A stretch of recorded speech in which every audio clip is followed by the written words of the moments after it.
Public notice. His Grace the Duke of Stansbury, having for the 2 years past caused inquiries to be made through the offices of Messrs. Hayward and Sons of Lincoln's Inn for the only surviving daughter of his late paternal aunt, the late Mrs. Cecily Wilberforce, née Henley, who departed this life on the 17th of November, 1801, at Bath, leaving an infant daughter believed to have been raised in private after her husband's death of 1803 by friends of the family unknown to this office, now respectfully invites any gentlewoman of the age of 25 years and bearing the baptismal name of Phoebe, whose mother answered to the said description, to apply by letter to Messrs. Hayward at the address below, whereupon, proof of identity being established to the satisfaction of the said office, a legacy in trust from the late 7th Baron Trenton, his Grace's grandfather, in the sum of £4,200 shall be paid into her hand, and his Grace shall be glad to make his cousin's acquaintance. His Grace begs to add that no other consideration, save the sincere wish to make good a family obligation of long standing, has moved him to this advertisement, and that no claim of any other character shall be made or expected of the lady upon her coming forward. Direct. Messrs. Hayward and Sons, Solicitors, No. 14. Lincoln's Inn, New Square, London. Reply postage paid by this office. The notice ran upon page 3 of the Morning Chronicle of Wednesday the 14th of October, 1818, set in plain type between an announcement of a forthcoming sale of yearlings at Newmarket and the reward of 2 guineas offered for the return of a brown spaniel answering to the name of Jasper, missing from a house in Bedford Square. It was read for the first time at 3:30 on the afternoon of Friday the 16th of October, 2 days after the paper appeared, in the warm kitchen of the rectory at Brockwood by the Test, in Hampshire, by a young woman who took her late tea at the scrubbed deal table by the south window, because the Holroyds were away upon a parish call at Warewell. The young woman was Miss Phoebe Wilberforce, 25 years old, music teacher at the small school kept by the Reverend and Mrs. Holroyd in the village, honey blonde hair, pinned smooth, grey eyes, slim and erect, in plain dove-grey wool with a black silk band at her sleeve for her late guardian. Her voice, on the rare occasions she had cause to use it that afternoon, was low and steady. She read the notice through once. She set the paper flat upon the table. She read it through again, slowly, with a finger laid beneath the line that named her mother. Then she folded the paper to the 3rd page outward and laid it on the corner of the dresser, and finished her tea. She had been Phoebe Wilberforce for 25 years, and the name had been a private thing, attached to no living person who shared it, and now it had appeared, in plain Roman type, in a London newspaper. She did not climb the back stairs at once. She put on her grey shawl and let herself out at the kitchen door into the small kitchen garden behind the rectory. The herbs had been cut over for the autumn. Only the thyme and a little parsley were still green. The apple tree against the south wall was bare. She walked the brick paths once, slowly, with her hands clasped at her waist, and looked at the cold, pale sky, and turned and went back into the house.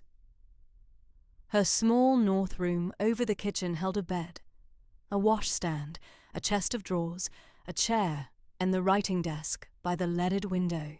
She knelt at the chest and lifted from beneath her winter shifts the flat sandalwood box that held what she had of her mother. There were not many things: an ivory miniature about the size of her palm, a young woman of 19 or 20, fair-haired, in a high-waisted muslin gown of the fashion of 1799, given to Phoebe by Mrs. Otterley on her 21st birthday, with the words, "This is your mother, child, when she was younger than you are now." 3 letters, folded small, the paper yellowed and the seals long since broken, from Mrs. Cecily Wilberforce, née Henley, to her friend, Mrs. Otterley, dated from Bath in October 1799, in March 1800, and on the 2nd of November, 1801. The last written 15 days before her death. A small gold locket on a fine chain containing a coiled lock of brown hair, identified by Mrs. Otterly as Phoebe's father's, cut at his wedding in May of 1796. Phoebe laid them out upon the small table beside her bed, in the order in which she had received them. Miniature first, then the 3 letters, then the locket. She sat down on the foot of the bed and listened to Hannah the maid moving in the kitchen below, and to the rooks coming home over the elms in the rectory paddock. She remembered nothing of her mother. Mrs. Cecily Wilberforce had died at Bath on the 17th of November 1801, when Phoebe was 3 months old, of a slow decline that had begun the summer before, and her father, who had married against his wife's family's wishes, had died of consumption in the early spring of 1803. The infant had been taken up by Mrs. Otterly, who had been her mother's dear friend at the Bath Sundays of 1800, and by her husband, the Reverend James Otterly, then curate at a small living in Dorset, and there, in the Otterly parsonage, Phoebe had been raised. Mrs. Otterly had said very little of Mrs. Wilberforce over the years. She had said, when Phoebe was 12 and had pressed her, that there had been a quarrel with her mother's family which had not been mended, and that her mother had wished the matter let alone. And at 14, that Phoebe's mother had been a sweet, quiet creature with a great gift for music and a steady religious mind, and that the rest was not Mrs. Otterly's to tell. Phoebe had not pressed again. The Reverend James Otterly had died in 1816. Mrs. Otterly had died in the July of the following year. Phoebe had come to Brockwood as music teacher in the spring of 1814 upon Mrs. Otterly's recommendation, and after Mrs. Otterly's death she had stayed, £4,200. She said the figure now, very softly, looking at the miniature. At 5% in the funds, the sum would yield £210 a year for the rest of her natural life. Her salary at the Holroyd School was £30 a year and her keep. She had thought, when she had thought of her future at all, that she would teach in the school until the Holroyds retired, which would be in 5 or 6 years, that she would then take a small lodging in Winchester upon her saved capital, and advertise for pupils in the town, and live narrowly and quietly, and that this would be her settled course. £210 a year would be a different course. £210 a year would be a small house of her own, the freedom to choose where she lived, and with whom she sat at table, and at what hour she rose and went out and came in. She set the miniature back upon the table, and pressed her hand flat over her ribs, and was for a moment so quiet she could hear the wood settling in the cooling stove below her floor. She stayed in her room until 5. Then she went down and helped Hannah with the supper, and at 6 the Holroyds returned from Wherwell, cold and hungry, and she said nothing of the notice at supper because she had not yet decided what to say, and because the Reverend was tired. She listened to him describe the sick parishioner he had been to see, and answered when she was spoken to. And after supper she went up to her room, and lit her candle, and sat down at the small writing desk by the leaded window, and drew a sheet of plain paper and her pen and her ink towards her, and wrote the following: Brockwood Rectory, Brockwood by the Test, Hampshire. Friday evening, 16th October, 1818.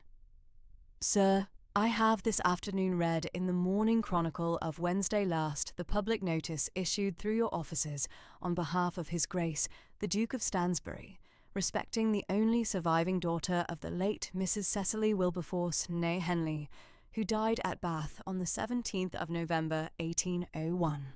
I beg leave to come forward as a candidate for the said legacy, on the strength of the following 4 particulars: that my name is Phoebe Wilberforce, that I was 25 years of age upon the 17th of August last, that my mother's name was, as I have been told and have always understood, Cecily Wilberforce, née Henley, and that my mother died at Bath upon the 17th of November, 1801, when I was 3 months old, of a decline, I have in my possession an ivory miniature of my mother, given me by my late guardian Mrs. Otterley, upon my 21st birthday. 3 letters from my mother to Mrs. Otterley, written from Bath in October 1799, March 1800, and November 1801, the last being dated 15 days before her death, and a small gold locket which was hers, containing a lock of my late father's hair. I enclose a careful transcript I have this evening made of the letter of October 1799, in my mother's hand as I have always understood, as preliminary evidence of my identity, and I shall hold the originals at your disposal.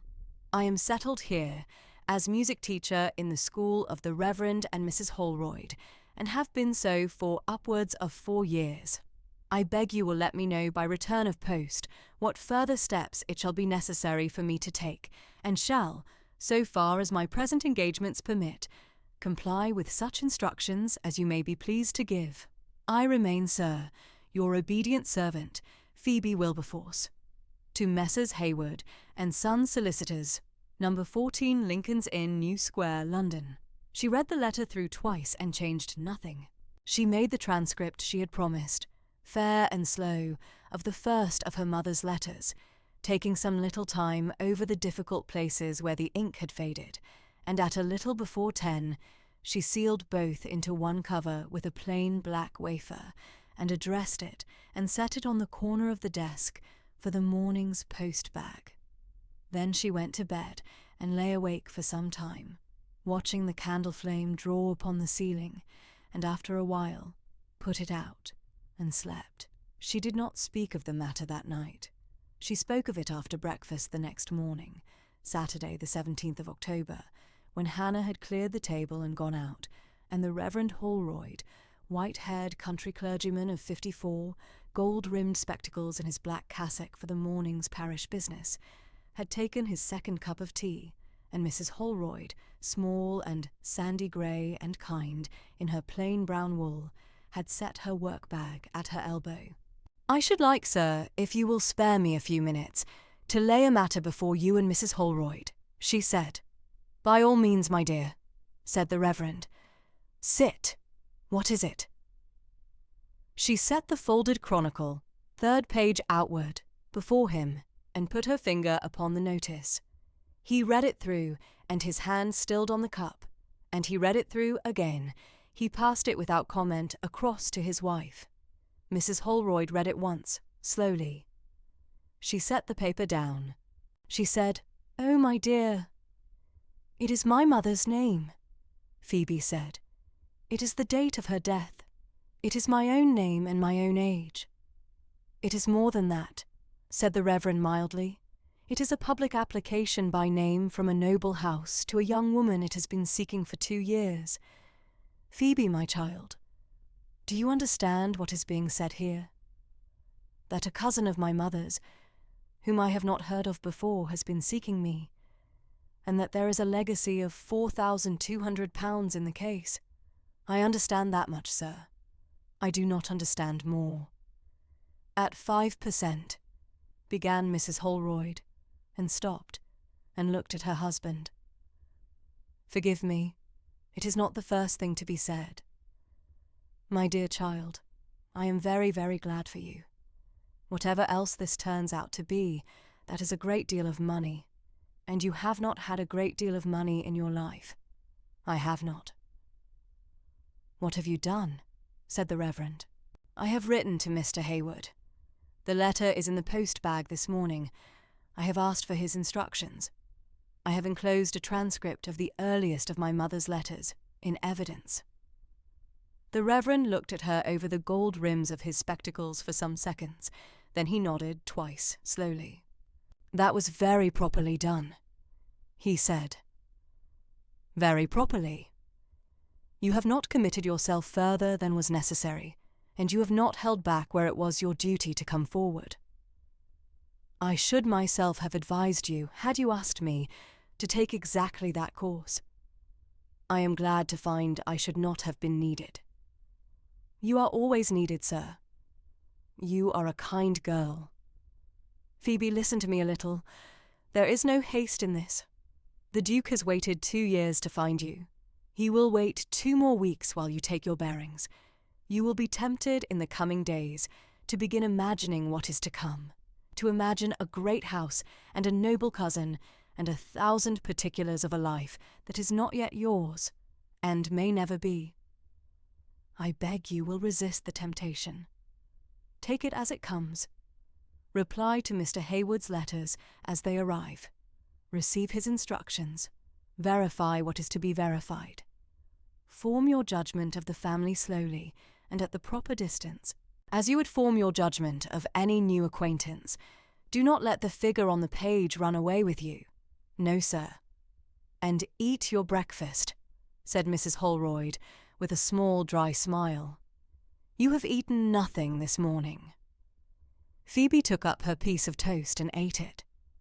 Have you slept? Mrs. Holroyd asked. A little. You will sleep better tonight. The first night is the worst. Oh, my dear, your mother. Imagine her people looking for you all this while, and we never knew. We did not know there were people, Phoebe said. No, said Mrs. Holroyd. No, we did not. The Reverend folded the Chronicle and tucked it under his prayer book, and rose, for he had 2 sick parishioners to visit before noon. As he passed his wife's chair, he laid his hand a moment on her shoulder, and went out. On Sunday the 18th of October, Phoebe sat in her usual pew, third on the south side of the nave, at the morning service at St. Aidan's, Brockwood. The Reverend Holroyd preached, steadily and without ornament, upon the Beatitudes. Took for his text the 3rd verse of the 5th of Matthew, spoke for not above 20 minutes, and dismissed the congregation with the blessing at 11:30. The village did not know about the notice in the London paper. The County Mercury would reprint it on Wednesday, and the village would know on Wednesday. On the porch after service, Mrs. Pike, the wheelwright's wife, and Mrs. Coker, the schoolmaster's widow, and old Mrs. Dymchurch from the almshouses, each stopped Phoebe in turn and asked after her health, and remarked that she looked a little pale. And Phoebe thanked each of them, and said she was very well, and walked home between the Holroyds in the lane, under the dripping yew trees, and did not speak. Mr. Hayward's reply came by the noon post on Tuesday the 20th of October. Phoebe was at the parlour table with her 3 pupils when Hannah brought it in. She set it aside, finished the half-hour of the Mrs. Linley upon the pianoforte, dismissed the girls, and only then opened it. The seal was a plain black wax. The hand within was thin and grey and scholarly, in the manner of an elderly solicitor of Lincoln's Inn, in plain black superfine and gold-rimmed spectacles. The lines were close and even. Number 14, Lincoln's Inn, New Square, London. Monday, 19th October, 1818. Madam, I have the honour to acknowledge the receipt this morning of your letter of the 16th instant, together with the transcript enclosed. Upon a careful comparison of the particulars you set down with those held in this office, and upon the strength of the hand of the said transcript, which corresponds in several characteristic features to 2 letters of the late Mrs. Cecily Wilberforce, née Henley, preserved among his Grace's family papers, I am authorised to admit your candidacy to the trust, subject to formal verification of the original documents in your possession. To that end, I beg that you will be so good as to come up to town at your earliest convenience, bringing with you the said miniature, the 3 original letters, the locket, and any other family papers, certificates, or memoranda which you may have inherited from your late guardian, Mrs. Otterley, or which may otherwise have come into your hand. I have engaged for you, against your arrival, a respectable lodging at Mrs. Trevett's in Holborn, number 9, Bedford Row, where you will be made comfortable for the duration of the inquiry, which I do not expect to occupy above 10 days. The expense shall be charged to this office and shall not be reckoned against the legacy. I am directed to add that His Grace the Duke of Stansbury is at present at Stansbury Park in Wiltshire, and has been informed by express of your application this morning. He desires me to convey to you his sincere satisfaction at your coming forward, and his hope that he may have the honour of making your acquaintance in due course, at such time and in such manner as shall be wholly agreeable to yourself. I have the honour to be, madam, your most obedient and very humble servant, Augustus Hayward, to Miss Phoebe Wilberforce, at the Rectory, Brockwood by the Test, Hants. She sat for some minutes with the letter in her lap. Then she went up to her room and wrote her reply at the desk by the window, with the cold afternoon light upon the page. Brockwood Rectory, Tuesday evening, October 20th, 1818. Sir, I am much obliged by your kind letter of yesterday's date, and by the trouble you have taken upon my account, and by His Grace the Duke of Stansbury's gracious message. I regret, however, that I am not at this present time able to come up to town. The Holroyd's little school is in the middle of its autumn term, and I have 3 pupils whose lessons are at present in my charge, and whose progress at the pianoforte I am not willing to interrupt. I beg, therefore, that the verification may be conducted at Brockwood, either by such transcripts and certified copies as I may forward to you under cover, or by the call of your agent at the Rectory, at whatever date may suit your convenience. I am at home upon all the afternoons of the week, excepting Tuesdays. The originals are kept by me here in a locked place, and shall be produced to your agent upon his application. I beg you will convey to His Grace my sincere acknowledgments of his goodness. I remain, sir, your obedient servant, Phoebe Wilberforce. She sealed it with a plain black wafer. For she was still in half-mourning for Mrs. Otterley, 2 years and 3 months gone, and addressed it, and set it ready for the morning's post, and then sat on at the desk, by the leaded window in the cold blue October dusk that had come down while she wrote. The small fire in her chamber grate burned steady. The lane below was empty. She had asked plainly for the verification to come to her in Hampshire. She would not put herself into the way of a strange town and a strange family before she knew what manner of family they should turn out to be. She had her own measure of dignity to keep, and her own 3 pupils, and her own small room over a Hampshire rectory's kitchen, which had been her settled place for 4 years, and which her late guardian had recommended her to as a quiet harbour. And she would not, upon the strength of a single notice in a London paper and a single courteous letter from a Lincoln's Inn solicitor, abandon any of these without good and sufficient reason. The Duke might come to her, or his agent might, or the matter might be conducted by post, or it might come to nothing. She drew her shawl closer about her, and watched the dusk settle into dark over the rectory paddock, and was, in her own steady way, content with what she had done. Stansbury Park, 3 miles north of Devizes in Wiltshire, was a pale stone Palladian house set in 800 acres of chalk down, with 3 south-facing reception rooms and a long gallery. The South Library had been the 7th Baron Trenton's favourite room, and was now Cosmo's. It was the South Library at 11:30 on Friday the 23rd of October, 1818. Cosmo Henley, 3rd Duke of Stansbury. Tall, dark-haired, with a single streak of silver at the right temple from his wife's death, and a grey-blue gaze that did not look away. Black mourning still at his cuff. Sat at his grandfather's writing table, with the morning's account books open and the correspondence to one side. The fire was low.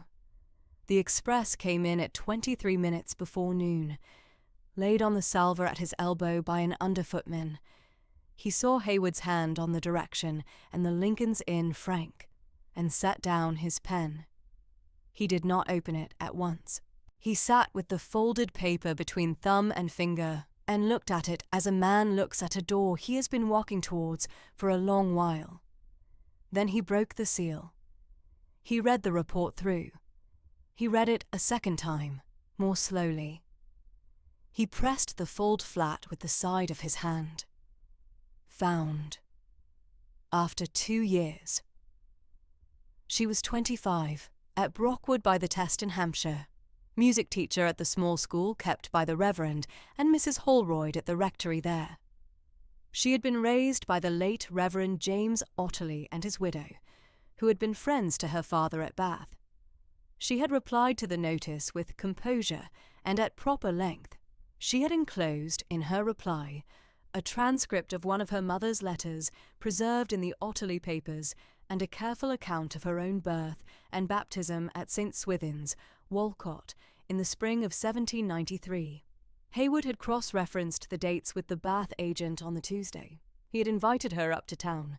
She had, with civility, declined, and asked to remain at Brockwood and receive any further inquiry there. That last fact gave him pause longer than any other. He sat with it. A girl who would not come to town was either sensible, seeing no reason to be brought to the inconvenience of strangers in London on the strength of a notice in a paper, or stubborn, and would not put herself in the way of being looked at. He could not, from this distance, tell which. There was no way to tell from a solicitor's report. There was only one way. He took out his watch. He sat another half-minute by it, calculating. By first light tomorrow, he could be on the Devizes Road. Salisbury by midday, Stockbridge by dusk, Brockwood by Sunday afternoon. Hayward had given him the rectory's direction and the name of the village inn. He could be in the same parlour with her by Monday morning. The fortnight after that, he had no engagement that could not be put off. The magistracy could sit without him. Aurelia was in town and not expecting him before Christmas.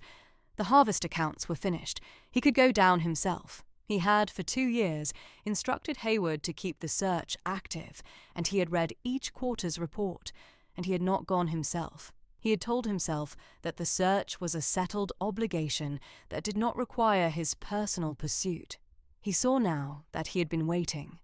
He had been waiting until there was a person to go to and not merely an inquiry to pay for. There was a person now. He would go. He reached for the bell pull at the corner of the writing table and pulled it twice. Mr. Quinton came up within the minute. Thinning silver hair, plain black butler's coat. He stood at the door in the manner of a man who had been butler at Stansbury Park since the 7th Baron's time, and who would let no surprise show on his face if the house took fire. Your Grace. Quinton, the travelling coach for first light tomorrow morning. I shall want Wakeley on the box. 2 days' country clothes, 1 evening change. Mrs. Sturge to pack. Tell her plain, nothing for ceremony. The small leather portfolio from this desk goes with me. I shall be at the Lamb at Brockwood by the Test in Hampshire for a fortnight upon family business. The household to be told that, and no more. Very good, Your Grace. The travelling coach at 5:30? 5:30.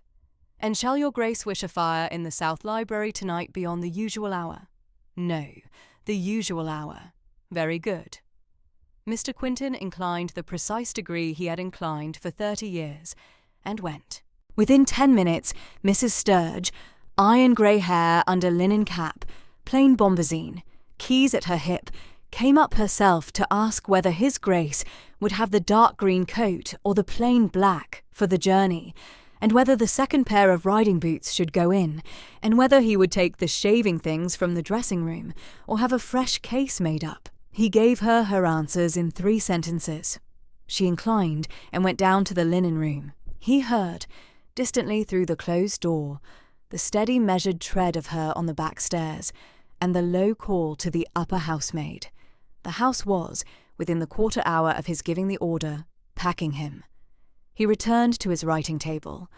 He drew Hayward's express toward him again, and unfolded, from inside it, the smaller enclosure. The transcript Phoebe had sent. It was 4 close sides, the hand small and careful and well spelt, the lines straight on the unruled page. He read it through once, slowly, then a second time, then a third. The phrasing was steady. The sentences were her mother's, where she quoted her mother, and her own, where she did not, and the join between the two voices was clean.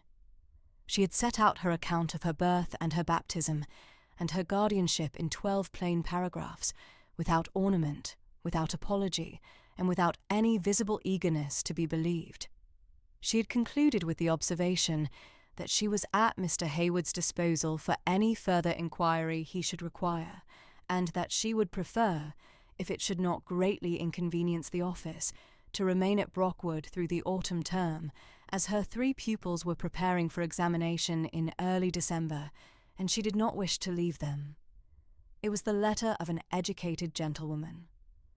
It was not the letter of a country servant. It was not the letter of a young woman who had been raised below her station and was reaching upward. It was not the letter of a fortune hunter. The hand was the hand of a girl who had been taught carefully at a country rectory, and who had been left to her own discipline since. The 3 pupils' detail moved him in a way he had not expected. She had set the 3 children before the £4,200. He read the sentence twice. He laid the transcript flat beside the report. He sat with both for some minutes. The fire shifted in the grate. The clock on the chimney-piece said 5 minutes past noon. He was 34 years old. He had been 2.5 years a widower. Phillida had died in childbed in the March of 16, the boy stillborn the night before her own going. The fever had taken her in 3 days. He had loved her in the manner of a young man with his first wife, plainly and entirely, and the loss had been long and deep, and the deep of it was not yet fully over. He had not, in the 2.5 years since the morning the bells of St. George's had rung for her, thought of remarriage. He had thought of his late Aunt Cecily's lost daughter once a quarter, on the day Hayward's standing inquiry came in to be read, and then not again. He had not expected the lost daughter to write back at 25 from a Hampshire village school in a careful straight hand, setting 3 pupils before £4,000. He did not yet know what he expected of her, or what she of him. He expected only to do well by his aunt's memory. Cecily was the chief thing. Cecily had been cast off by the Henleys in '96 for marrying John Wilberforce of Bath against the family's wish, and Cecily's daughter, in her turn, had been let go from family knowledge in the disorder of John Wilberforce's death in 3 and Cecily's own death 2 years before that, and the house owed the girl what it had not given her mother. He owed it. He was the head of the house, and he owed it.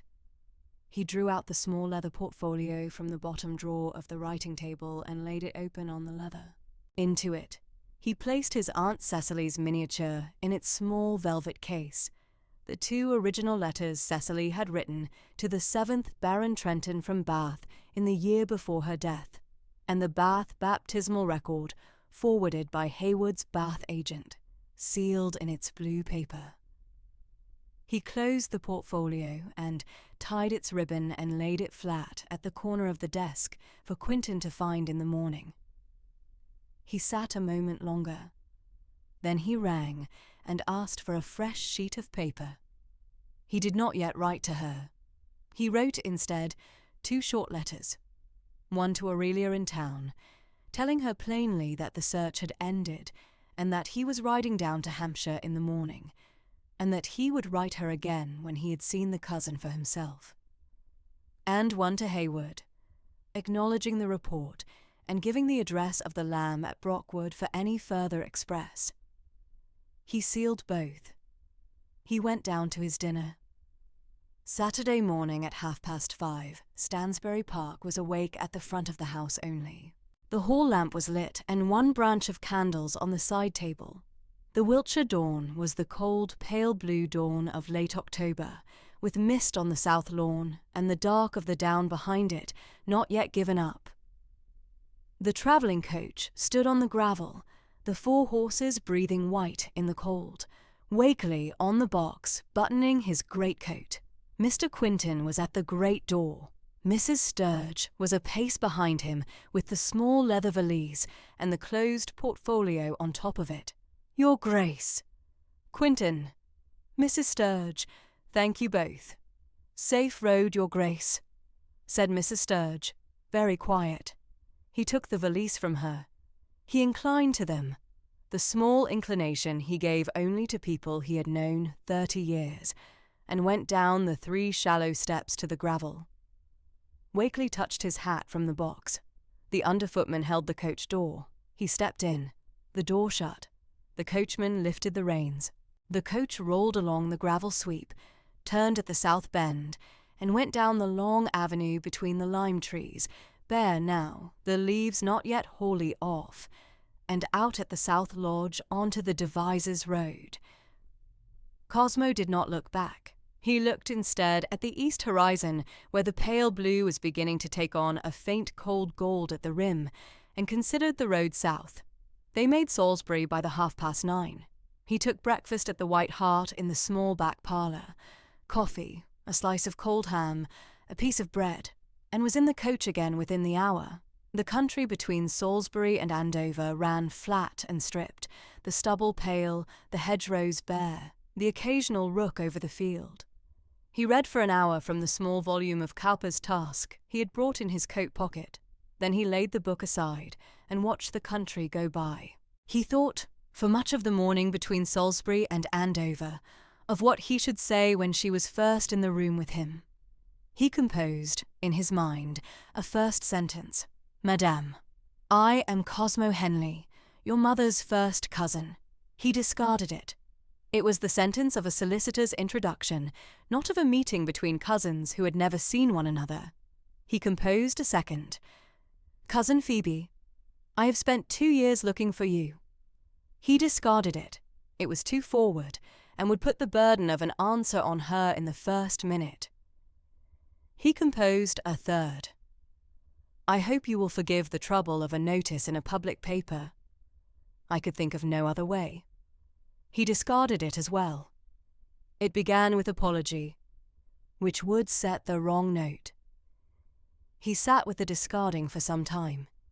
He decided, somewhere east of Amesbury, that he should say nothing he had composed. He should say only what came to him in the moment. He had been told once by the 7th Baron that an opening rehearsed for a fortnight was always the wrong opening, and that the right one came of itself, or did not come at all. He thought the 7th Baron had probably been right. They lunched at the Bell at Andover. The bell was warm and the meat sound. He gave Wakely a half-hour to see to the horses, and ate quickly. They were on the road again by 2, for the long, quiet stretch between Andover and Stockbridge, the road climbing the chalk and then dropping gently into the river valley. He thought instead of his Aunt Cecily. He had been 10 years old when she had died. He remembered her in 3 or 4 distinct images, at the lake at Stansbury, kneeling on the grass beside him, putting a flat brown stone into his hand and folding his fingers round it the right way to throw, 3 months before her marriage to John Wilberforce in the spring of '96. At the breakfast table at Stansbury one summer morning, in a yellow dress with white sprigs, laughing at something his father had said. In the South Library, lifting him up onto the window-seat to see a hawk circling over the South Down. And once, after the marriage, on a wet November afternoon in the small front parlour at Bath, kneeling on the carpet to put her arms around him and tell him that she should always be his Aunt Cecily, even if her sisters should not speak of her any more. The Henleys had cut her off after '96. His own father, the 2nd Duke, then still the Marquess, had been the only one of them to write to her thereafter. The correspondence had run only thinly until her death. He had seen, after his father's own death, the small bundle of her letters preserved in his father's writing case. There had been not above a dozen of them. The last had been written in the September of 1799, 2 years before she died. He had been 7 when she wrote it. She had been gone now 17 years. Phoebe, who had been the infant in arms at the time of John Wilberforce's death in 3, was the only Henley kin left to him save Aurelia and Aurelia's 2 boys. He had not, before reading Hayward's Express the previous morning, understood how strongly he had wanted this cousin to be found. He understood it now in the back of the coach, somewhere on the chalk between Andover and Stockbridge, with the cold, pale October sun coming in at the south window. He sat very still with the understanding for some miles.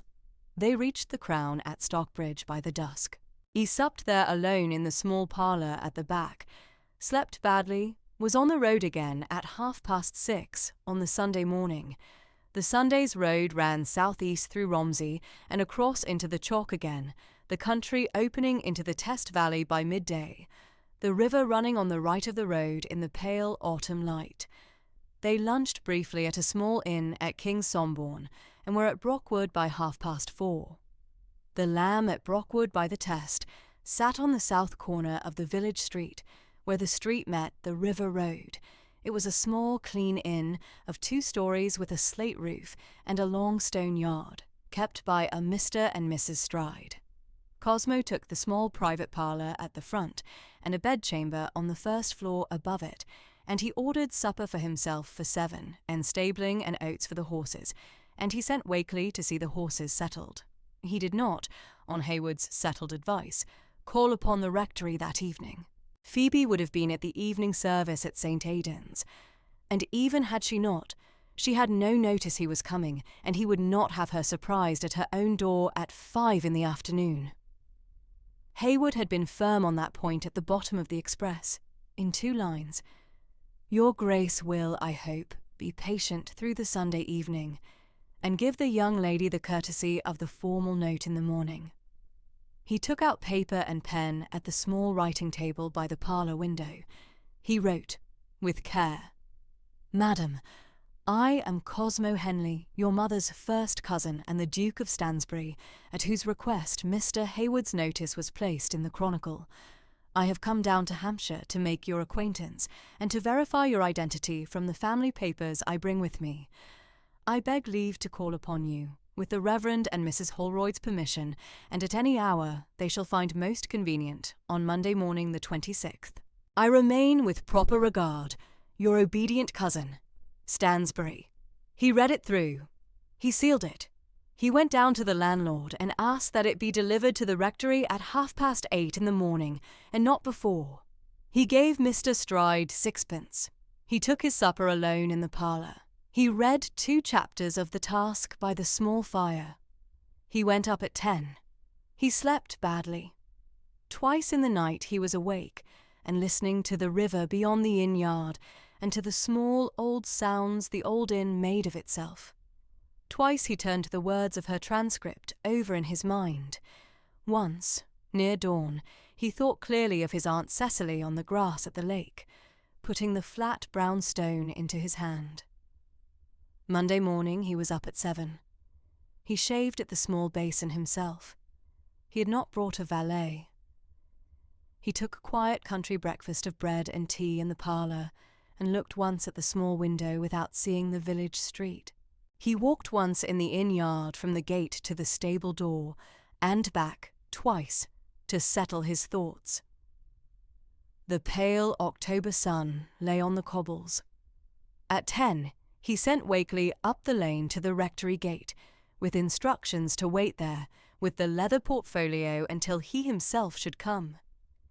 He wished the portfolio carried for him and not in his own hand on the walk, lest he look, on the village street, like a man bringing papers to a tradesman. At 10:30, he set out himself.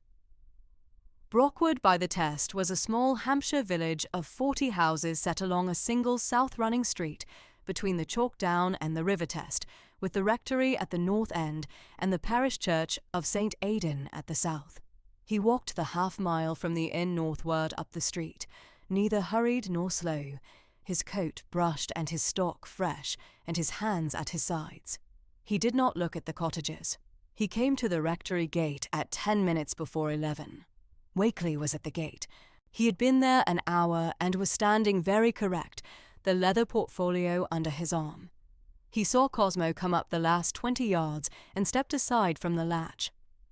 Your Grace. Cosmo took the portfolio from him. He stood a moment with his hand on the latch and did not lift it.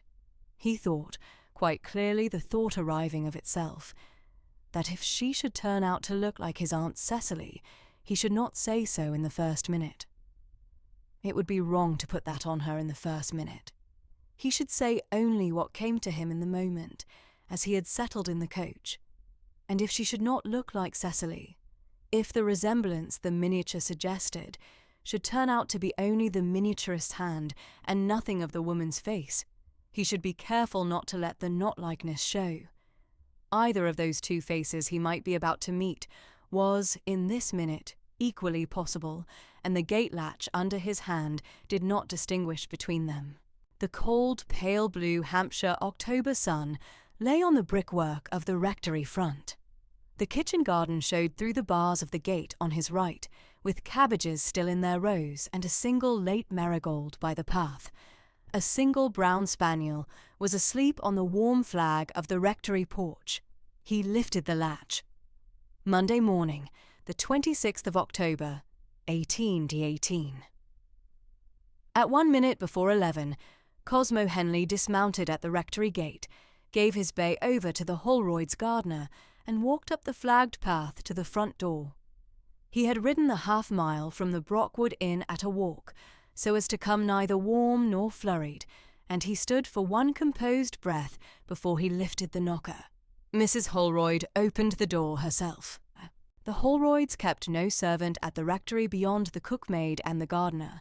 The front door was always answered by Mrs. Holroyd or by the Reverend himself, and on this morning it was Mrs. Holroyd, gravely, who stood at the threshold and met Cosmo's bow with a small, steady inclination of her own.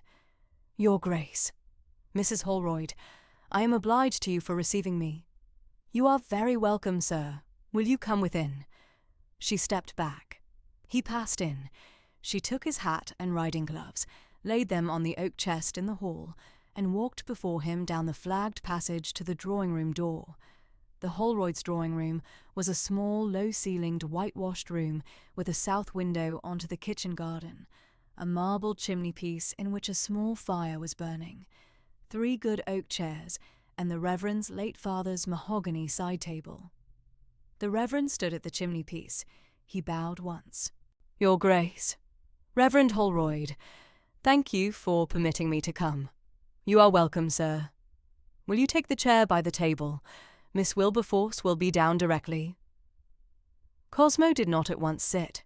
He stood by the indicated chair, his portfolio under his left arm, and waited. Phoebe came down at 5 minutes past 11.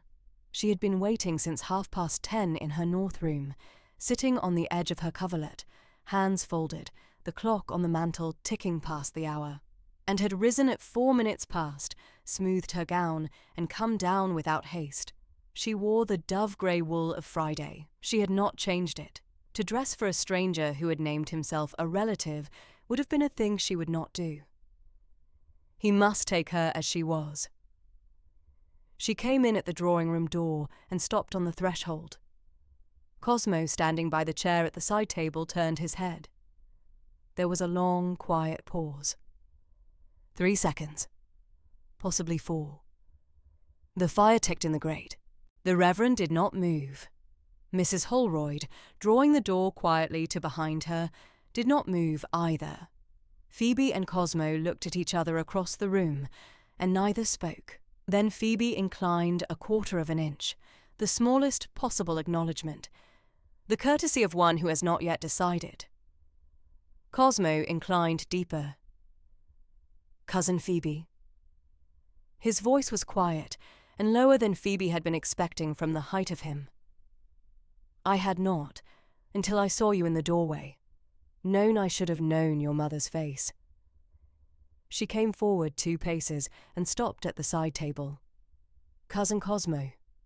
She inclined again, more steadily this time, having decided. "The Holroyds tell me she had your colouring." She had. "We share that, you and I." There was a small further pause. Then Mrs. Holroyd, with a kind dispatch, moved to one of the oak chairs by the south window and sat down with her work-basket on her lap. The Reverend Holroyd moved from the chimney-piece to the second oak chair beside her. They were now seated against the south light, present, available as chaperones, and at a small remove that gave the side table to Phoebe and Cosmo without crowding it. Phoebe sat down at the side table on the side toward the door. Cosmo, with a second small bow, sat opposite her. She had set out on the small mahogany side table, set them out herself an hour before, in the morning, with her hands quite steady. What she had of her mother.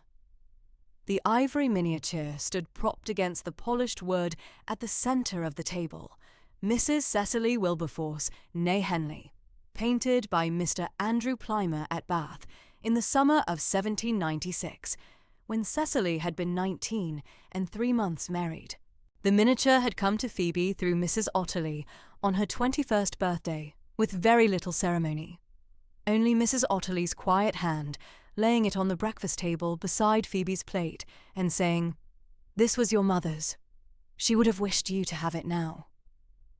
Beside the miniature, the 3 letters, one of 1799 on the engagement of a kitchen maid, one of 1800 on a Bath neighbour's death, one of 1801, written 3 weeks before Cecily's own death, on the safe arrival of an infant daughter christened Phoebe Cecily at St. Andrews. The hand was small even, slightly forward-sloping and perfectly legible. And beside the letters, the small gold locket. A plain oval, opening on a hinge, with a curl of brown hair within. John Wilberforce's hair. Phoebe's father, dead of consumption when she was 2.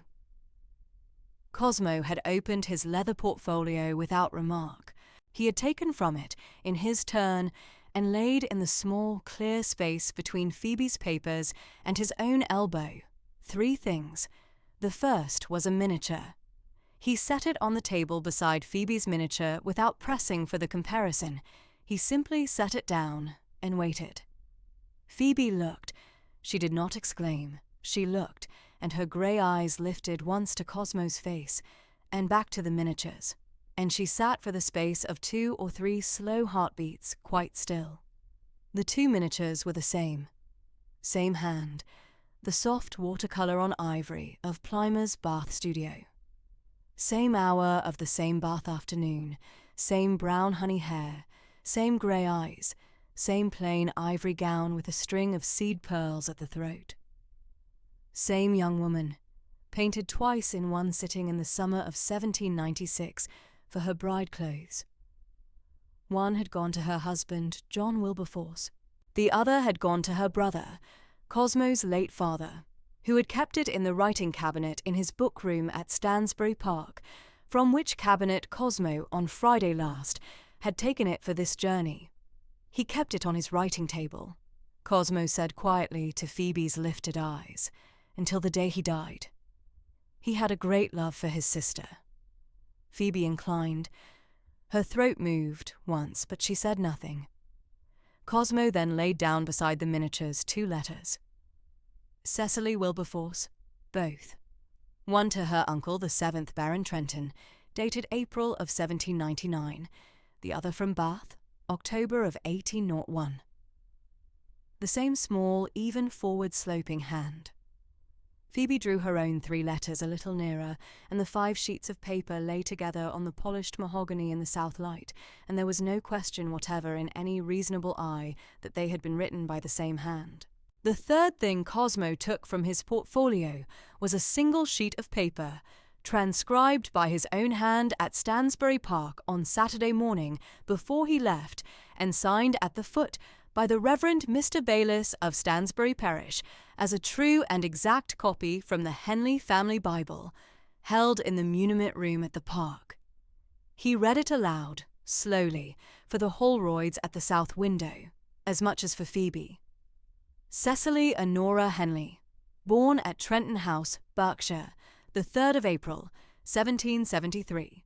Married John Wilberforce of Bath, the 17th of June, 1796. Died at Bath of childbed fever, the 17th of November, 1801. Issue, 1 daughter. Baptized Phoebe Cecily Wilberforce at St. Andrews, Bath, the 2nd of February, 1801. He set the paper down between them. Mrs. Holroyd, by the south window, lifted her face from her sewing once and looked very steadily at her husband. The Reverend caught her glance, set his commonplace book on his knee, and rose. He came to the side table. He did not hurry. He bent first over the 2 miniatures, taking up each in its turn, holding it to the south light, comparing the shadow of the hair and the set of the eye. He set them down. He took up the letters then, all 5, and laid them in a slow fan upon the table, reading each hand, the loop of the G, the crossing of the T, the forward slope from the 3rd stroke. He set them down. He read, last, the transcript of the Bible entry and the signature at the foot. He returned to his chair by the south window. He sat down. He inclined once to Cosmo and once to Phoebe. "Your Grace, Miss Wilberforce, I am the parish priest of Brockwood, and I attest, by the proper comparison of these documents, that the identity of Miss Phoebe Wilberforce, as the only daughter of the late Mrs. Cecily Wilberforce, née Henley, is established to the satisfaction of any reasonable inquiry."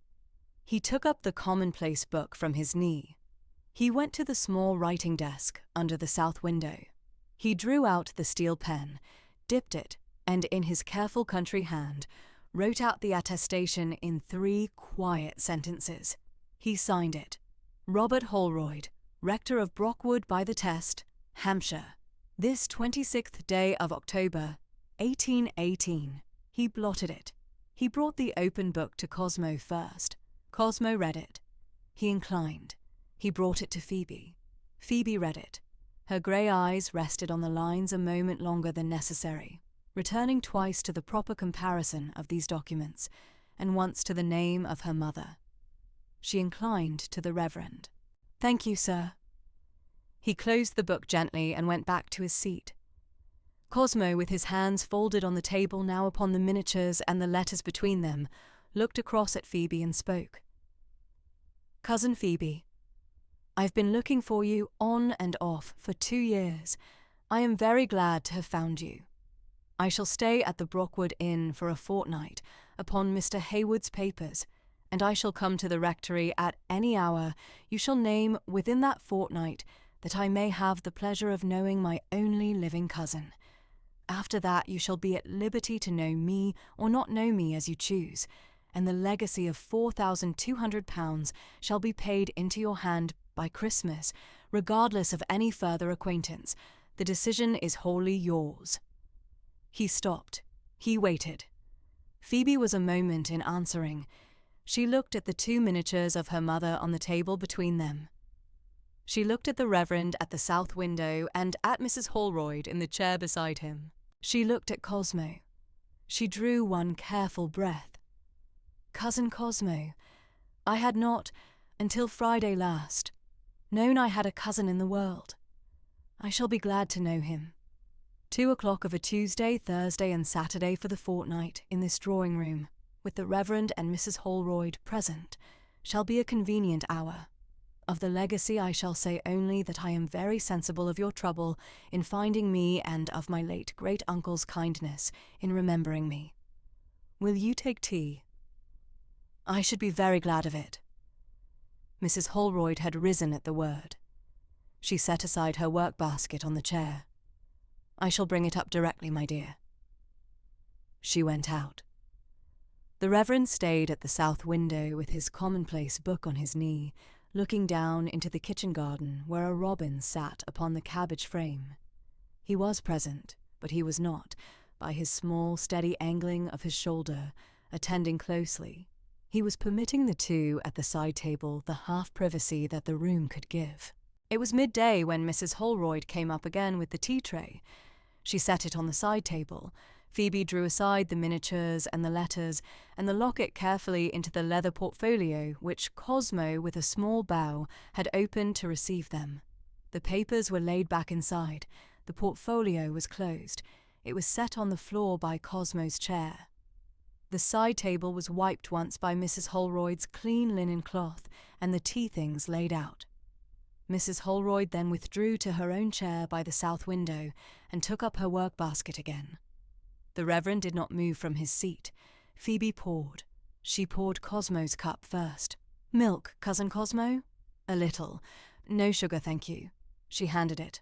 She poured the Reverend's. She poured Mrs. Holroyd's, and Mrs. Holroyd rose to take it and returned to the south window. She poured her own last and set the pot down.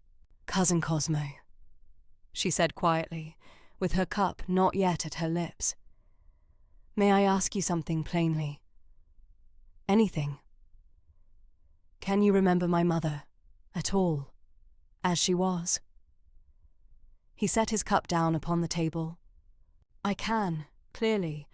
I was 10 years old in the summer she married, and she came down to Stansbury Park to take her leave of my father before her marriage, and she stayed 3 weeks.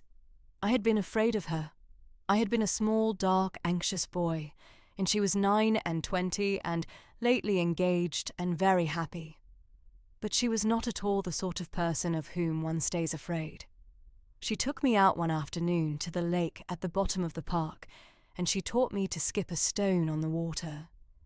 She knelt down beside me on the grass, and she put the flat pebble into my hand, and she closed my fingers round it, and she said, 'You must throw it almost flat, Cosmo, almost level with the water, and let it spin off your forefinger like that.'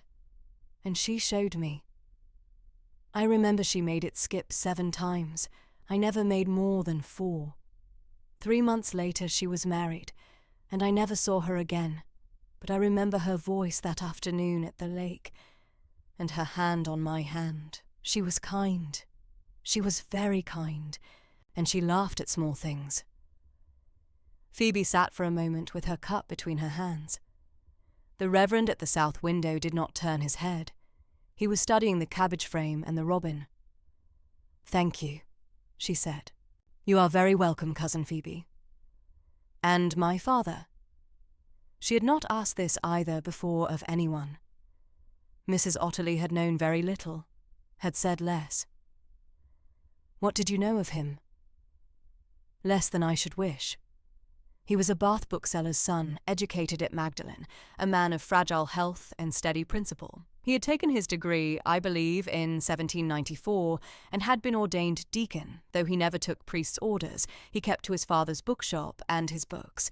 He met my aunt at the pump room in the spring of '96. The family did not wish the match. He had no fortune, and her own was £30 a quarter from her father's settlement, and nothing more.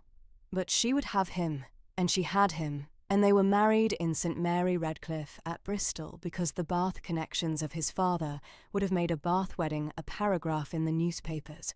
He died of consumption, as you know, 2 years after she did. I have his bookplate. I shall bring it on Wednesday if you should care to see it. I should care very much to see it. Then I shall bring it." There was a small pause. Phoebe drank from her cup. She set it down. "And of myself you shall wish to know what I have been doing these 25 years. Only if you should wish to tell me. I shall tell you what is to be told. My mother died at Bath in November of 1801, when I was 3 months old. My father lived 2 years more and died in Bath in November of 1803 when I was 2. He had named in his will an old college friend, the Reverend James Otterley of Salisbury, as my guardian. Mr. Otterley and his wife took me into their household at Salisbury, and I was raised at the Cathedral Close. Mrs. Otterley died of an inflammation of the lungs in July of 1814, when I was 13. Mr. Otterley lived 2 years longer and died of a stroke in August of 1816. He had named in his own will, as my second guardian, the Reverend Mr. Holroyd of Brockwood, his old curate. I came to Brockwood at the September of 1816, 22 years of age, and have been here since, music teacher in the school the Holroyds keep, with 3 pupils and £30 a year, and the small north room above the lane. That is the whole of it. Thank you. You are welcome." He did not press. He drank his tea. He looked at her once over the rim of the cup, kindly, and looked away. She refilled his cup without asking. He inclined. They spoke a little then, more easily of small things. of the church at Brockwood, its early English chancel, its broken 8th century font, of the village, its 63 souls, its small water meadow, its 3 good farms, of Cosmo's ride from Wiltshire, the inn at Salisbury, the inn at Andover, the road across the Hampshire chalk in last week's hard frosts, of the Reverend's commonplace book, on which Phoebe had been copying out passages of Cowper that summer for her own use. Cosmo had Cowper at Stansbury, and read him in winter evenings. They spoke a moment of the task. The talk was slow and warm and unhurried, and the Reverend at the south window inclined his head once to it, and Mrs. Holroyd at her sewing smiled once over a thread she was drawing through grey wool. At 1:30, Cosmo set down his cup. "I must," he said with some reluctance, "be at the inn before the afternoon coach of post passes through. There are 2 letters I must send by it to Mr. Hayward. May I come again?" "You said Tuesday, sir," Mrs. Holroyd put in gently from the window. "Tuesday at 2. Yes, but on second thought I have business with Mr. Hayward by letter on Tuesday all day. May I come on Wednesday morning at 11 instead, if that should suit the household?" Mrs. Holroyd looked at Phoebe. Phoebe looked at Mrs. Holroyd. Mrs. Holroyd nodded. "Wednesday at 11, Your Grace, very well." "I am obliged to you." He rose. The Reverend rose. Phoebe rose. Cosmo bowed to Mrs. Holroyd, bowed to the Reverend, and then turned to Phoebe and inclined. "Cousin Phoebe." "Cousin Cosmo." He took up his portfolio. Mrs. Holroyd went out before him to fetch his hat and gloves from the chest in the hall. The Reverend went with him as far as the drawing-room door and stood at the threshold. At the door, Cosmo paused, his hand already at his hat, and turned once to look back into the small, whitewashed, south-lit room. "Cousin Phoebe, thank you." He went. Phoebe heard the front door close. She heard Mrs. Holroyd's quiet word to the gardener in the yard. She heard, after a small interval, the slow walk of a horse going up the lane. The Reverend, after a moment standing at the drawing-room door, withdrew with a small bow of his own to his study. Mrs. Holroyd did not at once return. The kindness of her absence was deliberate.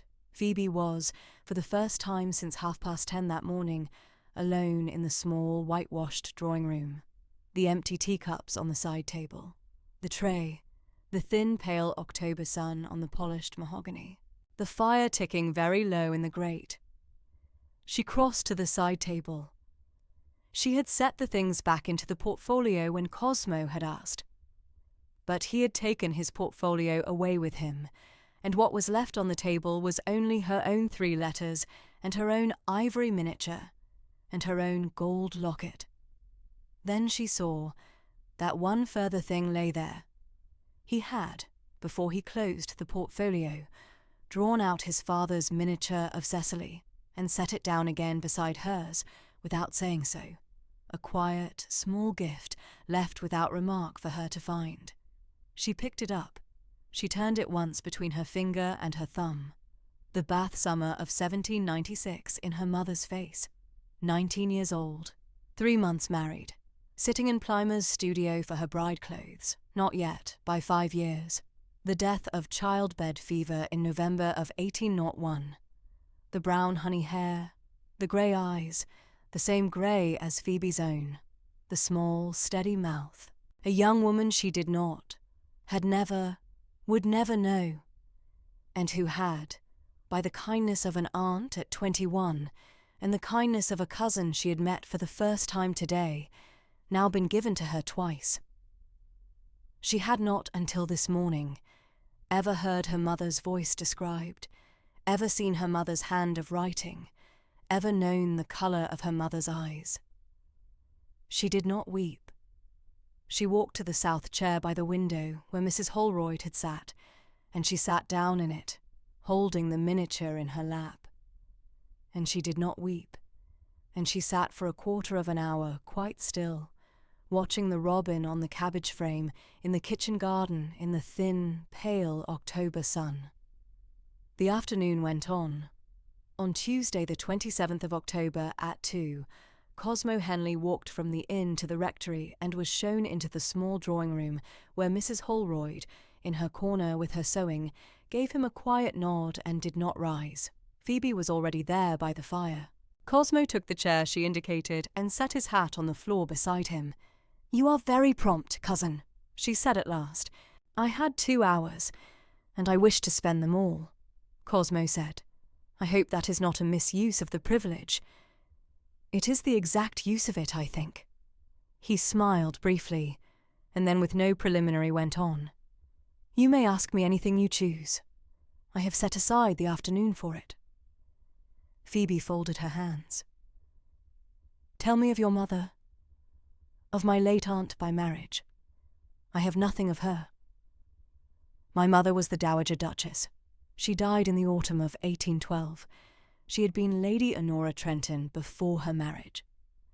The 7th Baron's eldest daughter and the elder sister of your mother. She and Cecily had been close as girls until Cecily married your father and the family quarrelled. After that, my mother wrote to her sister twice a year, and Cecily replied. When Cecily died at Bath, my mother grieved as one grieves for a sister. I remember it. She had wished to have you, but your father's friends, Mr. Otterley among them, had thought it better you should be raised in the country, and my mother, who was not well herself by then, did not press it. I did not know that," Phoebe said after a moment. "I had thought no one had wanted me." "You were wanted," Cosmo said. "It was only that the wanting was not loud." She looked into the fire. "And your father?" "The 2nd Duke. He died in February of 1816. He was a quieter man than my mother and slower. He had set the inquiry going in the year of her death, 1812, had let it lapse, taken it up again in the year before his own death, and then he died and the inquiry was put away with his other papers. I was not then aware of it. And Lady Aurelia, you mentioned a sister." 6 years older than I. Aurelia. Married these 14 years to Sir Alfred Crawford, who has a small place in Buckinghamshire and is much occupied with his hounds. They have 3 children. Aurelia is in town for the present, but she will be at Stansbury Park at Christmas, and she will, I think, be very glad to know you." Phoebe was silent a moment, and then she said in the same level voice in which she had asked the rest, "Cousin Cosmo, why did you stop looking for me between 1816 and 1818? He did not flinch. "Because my father died, and the inquiry was among the papers I did not at first read. And the first year of being Duke was a year of much business, and I was lately a widower, and did not in that year know anyone was looking for anyone. In the spring of 1818, I was at Mr. Hayward's office upon another matter, and Mr. Hayward pulled from a drawer a folded sheet in my father's hand, a standing instruction, dated 1815, that the search for the Wilberforce girl was to be continued upon the 2nd Duke's death. I had not known of it. I gave the order that afternoon for the inquiry to be resumed, and in October it bore fruit." "You did not know your father had asked it of you?" "I did not. He had not spoken of it. He was a private man." Phoebe sat very still, considering. "I accept that," she said at length. "It is a plain answer. It is the only one I have." Mrs. Holroyd, in her corner, set down her needle, picked it up again, and said nothing. They spoke for an hour and a half more, of the Henley grandparents, of the Trenton estate that had passed in the male line to a distant kinsman, of the small parish at Stansbury village, and then the long case clock in the hall struck 4, and Cosmo rose, took his hat, bowed to Mrs. Holroyd, bowed to Phoebe, and went. On Thursday the 29th, the weather having held mild, Cosmo proposed a walk. Mrs. Holroyd put on her bonnet and her brown wool cloak, and walked 3 paces behind them along the lane to the river. The Test ran clear over its chalk bed. The willows had yellowed and were beginning to drop. They went a quarter of a mile down the bank and turned and came back. I had thought, Cosmo said, that I should tell you of my wife, if you would not object. I should be glad to hear of her cousin. Her name was Phillida. We had been married 4 years. She was a quiet, plain-spoken woman, my own age almost exactly, fond of her garden and her 2 terriers. She died in May of 1816, of childbed fever, 3 days after the birth of our son, who did not live the night. I do not say this to draw your pity. I say it because I should not wish you to hear it first from another. Thank you. It is 2.5 years, he said. It is not now a daily grief. It is a thing that has settled. I have not pretended to myself otherwise. She walked some paces in silence, and then she said, I have nothing to set against it, cousin. I have not loved anyone in that way, and have not lost anyone in that way. The Reverend Otterley, who was my guardian, died last winter, and I mourned him. But it is a different country. It is a different country, Cosmo said. I think you describe it very well. A waterfall moved in the bank below them and slipped into the stream. They watched it go. You were 4 years at school, Cosmo said after a while. Mr. Hayward's papers told me so. Tell me of it. It was a small school at Salisbury, kept by a Miss Pinch. I was there from my 15th year to my 19th. I learned the pianoforte properly there, and a little French, and a great deal of plain sewing. Miss Pinch was severe and just. She had 11 pupils, and knew us all. I left her in the spring of 1812, and came to the Holroyds in the autumn of 1813, after a year at home with Mrs. Otterley, and I have been here since. And you read? I read what the Reverend's shelves give me. Cowper chiefly, this last 12-month. The Task. The Task. I am at the 4th book now, The Winter Walk at Noon. The opening of it stays with me. It is a winter poem written by a man who knew what winter was for. Yes, she said, that is what I had thought. They walked back to the rectory. Mrs. Holroyd, 3 paces behind, had heard everything and said nothing. On Saturday the 31st, Cosmo came again at 2 and was shown into the drawing-room, where Phoebe had laid out on the small table the 3 lesson books of her 3 Brockwood pupils. Polly Pellew, she said, opening the first, is 11 and is the doctor's daughter. She is musical and patient. Lottie Lambar is 9, the farmer's. She is not musical, but she is willing and her hands are good. Bessie Green is 7, the wheelwright's. She sings before she plays, and one day she will play if she can be kept at it. Cosmo turned the pages of each book with a slow respect. You have written the fingerings in for them. Mary's especially. She has not the patience to work them out. It is good work. It is the work I have. He set the books down. Will you play me a small thing? She rose and went to the rectory's old pianoforte, a square instrument, 2 octaves short at the top, well tuned by the Reverend's own care, and sat down, and after a moment played a piece of Mozart, an andante from one of the easier sonatas, slowly and without ornament. Cosmo did not move while she played. When she finished, he said only, "Thank you, cousin." And Mrs. Holroyd, in her corner, smiled once into her sewing.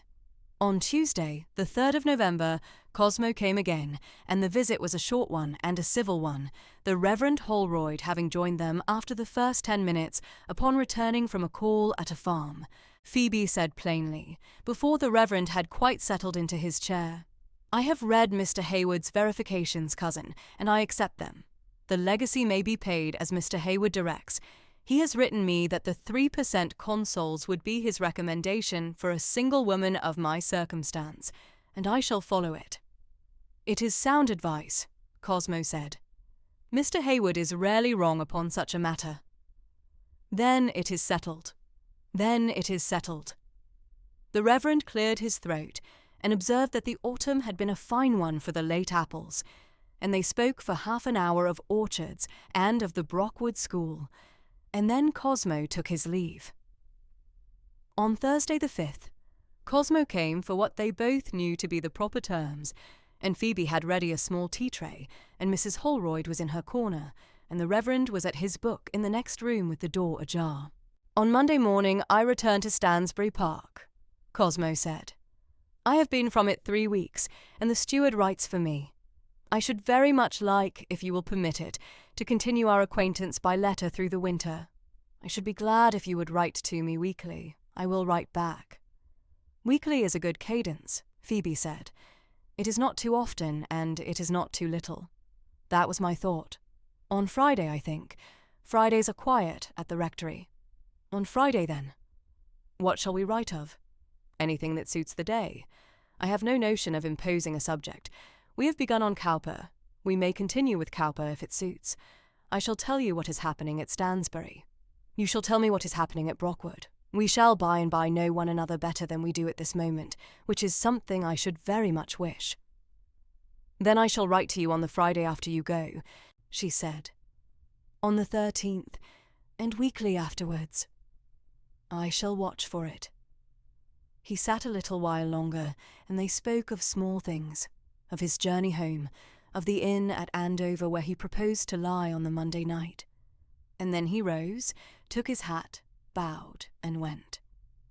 On Sunday the 8th, Cosmo attended the morning service at St. Aidan's, the parish church of Brockwood, and the village, which had had 2 weeks to take its measure of him, took it again now in the closer compass of the pews. He sat in the pew the Reverend had appointed for him, 2 back from the rectory pew. He stood when the congregation stood. He knelt when it knelt. He sang the responses in a low, untrained, accurate voice. He did not look about him. The Reverend Holroyd preached for 22 minutes on the text, "Whatsoever thy hand findeth to do, do it with thy might." And Cosmo listened with his eyes fixed steadily upon the pulpit, and at the end he put a sovereign into the alms bag, and went out by the south porch, and was bowed to, gravely, by the verger and the sexton, and the village, watching, concluded that the Duke of Stansbury was a quiet man, and that he behaved himself like a gentleman in a country church, and that was the chief thing. On Monday the 9th, at 8:45 in the morning, the travelling coach being ordered for the inn-yard at 9:30, Cosmo walked across to the rectory to take his leave. He stood in the small hall, his greatcoat already on, his hat in his hand. The Reverend came out from his study. Cosmo shook his hand. Mrs. Holroyd came out from the morning room. Cosmo bowed to her. Phoebe came down the last 3 stairs and stood at their foot, and Cosmo bowed to her more deeply than he had bowed to either of the others, and said only in a voice exactly pitched for the small hall, "Cousin Phoebe, write to me on Friday." "I shall, cousin." He bowed again, and turned, and went out down the rectory path to the lane, and at 9:30 the coach went, and the village watched it go, and the rectory was, at 20 minutes to 10, quieter than it had been for a fortnight. Phoebe, that afternoon, sat down at the desk in the Reverend's small back parlour and ruled a fresh sheet for Friday. The Winter Correspondence. Brockwood Rectory, Friday 13th of November, 1818.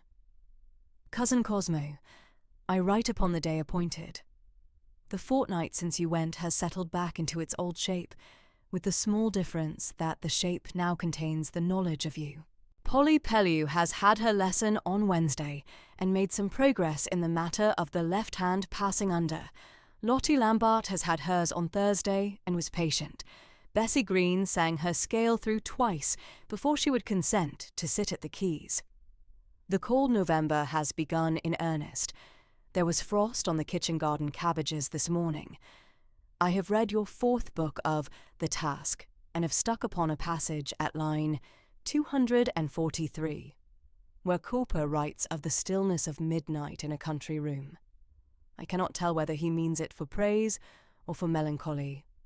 and I should be glad of your view. The legacy was paid into Mr. Hayward's hand on Wednesday, and by his recommendation invested wholly in the 3%, of which he writes me he has procured £4,200 nominal at the present price. The dividends will come twice a year, January and July, and shall be entered in the small ledger he has sent down. I am, with proper regard, your obedient cousin, Phoebe Wilberforce. Stansbury Park, Friday, November 20th, 1818. Cousin Phoebe, your letter was on the salver when I came in from the home farm at 4:20 on Tuesday, and was read at once before I had taken off my boots. As to the passage at line 243, I have read it 3 times since your letter came, and I think Cowper means it for both at once, which is the way of his best places. The stillness is a good thing in itself, and is also the absence of a noise the writer has loved, and the two truths live in the same sentence. The autumn ploughing here is 3/4 done. The south field is to be put under barley in the spring. We have bought a new bull, a Hereford, who is, the steward tells me, of an even temper, which is a virtue I value in a bull. I have written into the parish call arrangement that the rectory may draw a further 300 weight at the contract price this winter. The parish vicar was pleased. Aurelia is now in town with Sir Alfred for the Christmas season. She has written me twice, both times asking after you, both times forgivingly impatient at my slowness in replying. I have read 3 more chapters of the task. I shall not get ahead of you in it. Your affectionate cousin, Cosmo Henley. Brockwood Rectory, Friday, 11th December, 1818. Cousin Cosmo, the Brockwood School has put on a small Christmas play in the parish room on Wednesday evening last, in which Bessie Green was a shepherd and forgot her line, and was prompted by Lottie Lambar from the front pew, which the Reverend afterwards said was the truest piece of acting he had seen this year. The cold is now severe.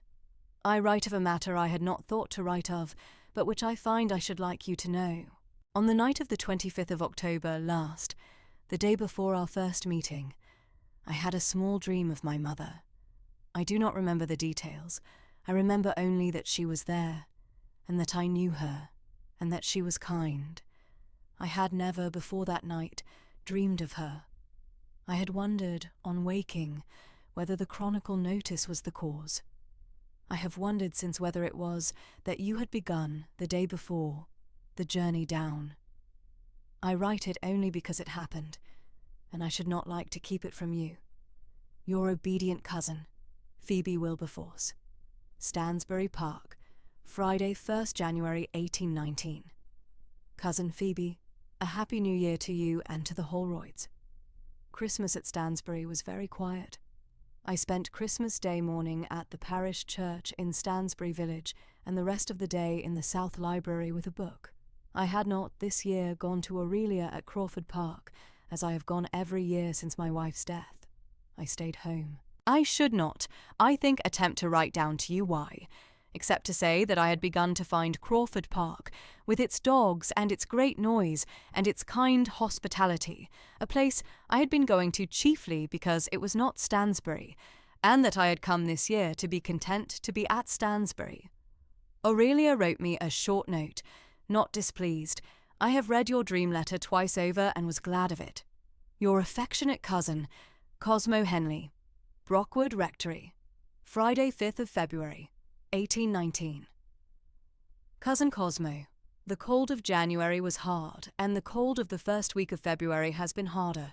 The down behind the village is under 3 inches of snow, and the chalk shows through wherever the wind has cleared it, and the test runs as clear and cold as I have ever seen it run, with thin ice along its slow edges, and the swift midstream black between. The willows are bare. I have walked out twice this week with Mrs. Holroyd. The second time we went down the river 1/2 mile to the bend at the Alder Car, and stood and said nothing, and walked back. I have read your Christmas letter 5 times. I had not understood, on the first reading, why you had not gone to Crawford Park. I had thought it a small fact only. I understood on the 5th reading. I write to tell you that I understood.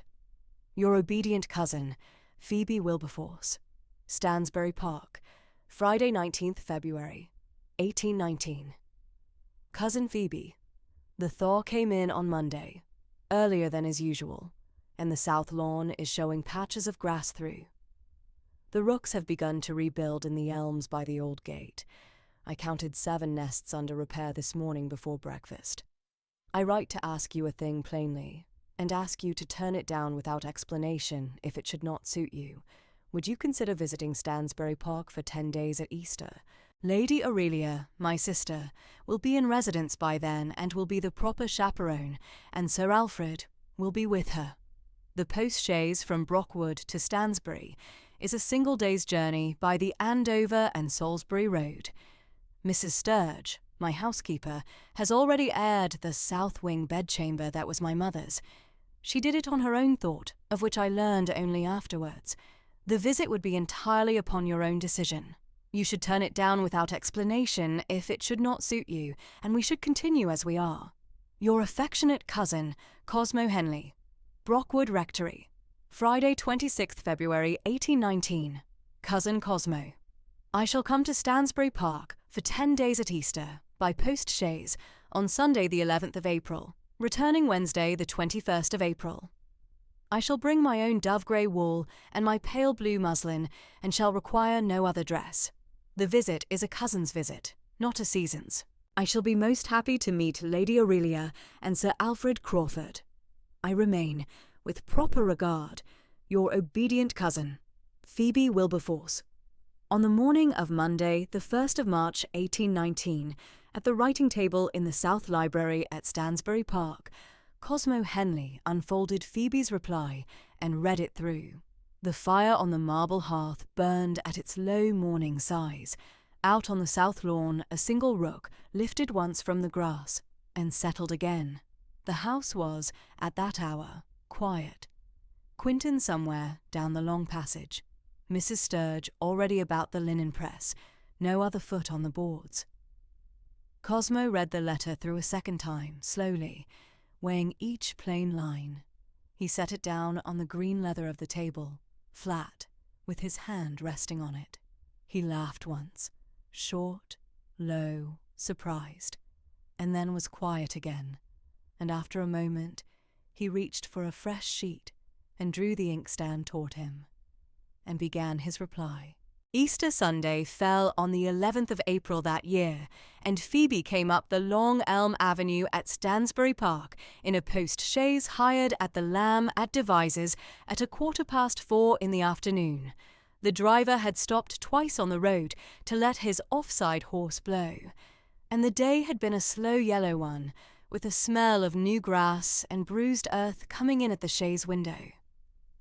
She had been 5 hours on the road from her last halt, and a great deal longer on the road from Brockwood, and when the chaise drew up at the great south door under the pediment, she had time to set her bonnet to rights and gather her reticule before the steps were let down.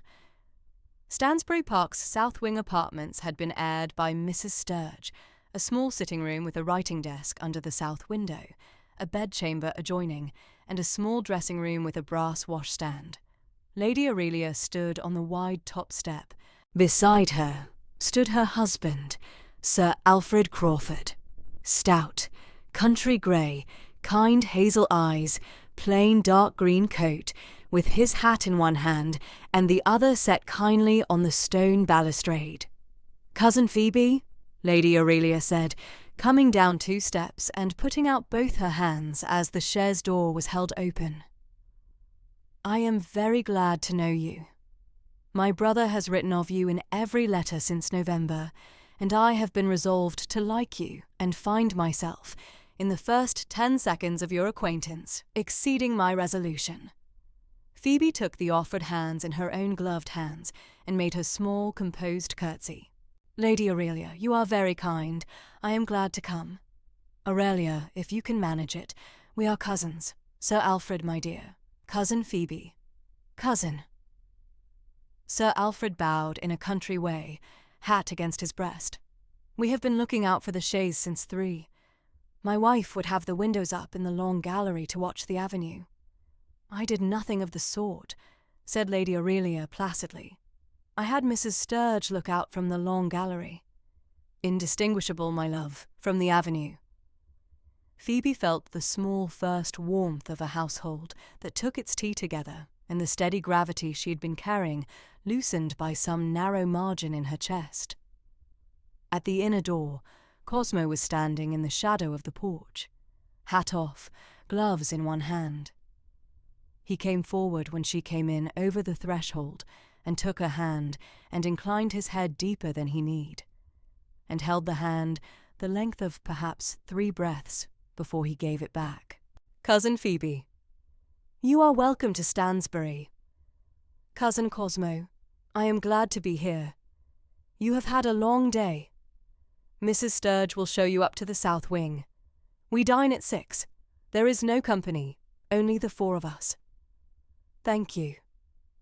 She went up the wide oak staircase behind the housekeeper with her hand on the rail, and the late yellow light coming sideways through the long window on the half landing, and the house received her without fuss. In the small sitting room, she found a stoneware jug of yellow primroses set on the writing desk beneath the south window, and a pile of 3 well-chosen books beside the jug: Cowper's Letters, the new edition, a volume of Gilbert White, a Bath history. She set down her reticule and looked at the books a long minute. She did not need to ask which member of the household had chosen them. Monday morning Lady Aurelia came for her at 10, and they walked an hour in the South Rose Garden, which was not yet in bloom, but full of the green promise of it. The standards pruned hard, the brick wall warm in the sun. Lady Aurelia did most of the speaking, and the speaking was easy. "You will think me forward, cousin, but I had quite made up my mind to find you a model of unobjectionable steadiness, and to be a little disappointed by it. I find you steady, and not in the least unobjectionable, and I am charmed. I am not steady this morning, I assure you. I have woken 3 times in the night not remembering where I was. Did you? In our south wing. It is the quietest part of the house. My brother chose it on purpose. Did he? He had Mrs. Sturge over the rooms twice last week. The writing desk under the window was carried up from the small parlour. He was particular about the writing desk." Phoebe said nothing for a little space, and Lady Aurelia, with the tact of an elder sister born to a younger brother, who did not say everything, did not press. In the afternoon they went to the long gallery, which ran the whole length of the north front, and Lady Aurelia named the family portraits one by one, walking slowly with her arm through Phoebe's. "The second Duke, painted 1788. He was our grandfather. A small man, you see, in spite of the canvas. The painter flattered him. He was very kind to me as a child. The Dowager Honora, 1792. Our grandmother. She lived till I was 18. She liked cards and was severe about hymn singing. The 7th Baron Trenton, 1798. Your mother's uncle. He was the one who entered your parents' marriage in the family Bible. He kept up writing to your mother till her death in 1801, and after that he wrote twice yearly to your father at Bath, till your father's death of 1803. He left you the £4,200 when he died in 1813. He had not been able to find you. He left orders for the search to continue. I had not known. My brother takes after him. The same patience, I think. I do not have it." They came at last to a portrait at the gallery's south end. Phoebe knew it before Lady Aurelia named it. Cecily Wilberforce, née Henley, at 20, 1796. The same Plimer miniature blown up to portrait scale. My Aunt Cecily. Your mother. My brother had it brought down from the long room 2 years ago, when the inquiry began. Phoebe stood a long minute. The painter had given Cecily a small, composed smile, and the eyes, grey, like her own, looked out steadily at the gallery and at the daughter who had come, 23 years late, to look at her face.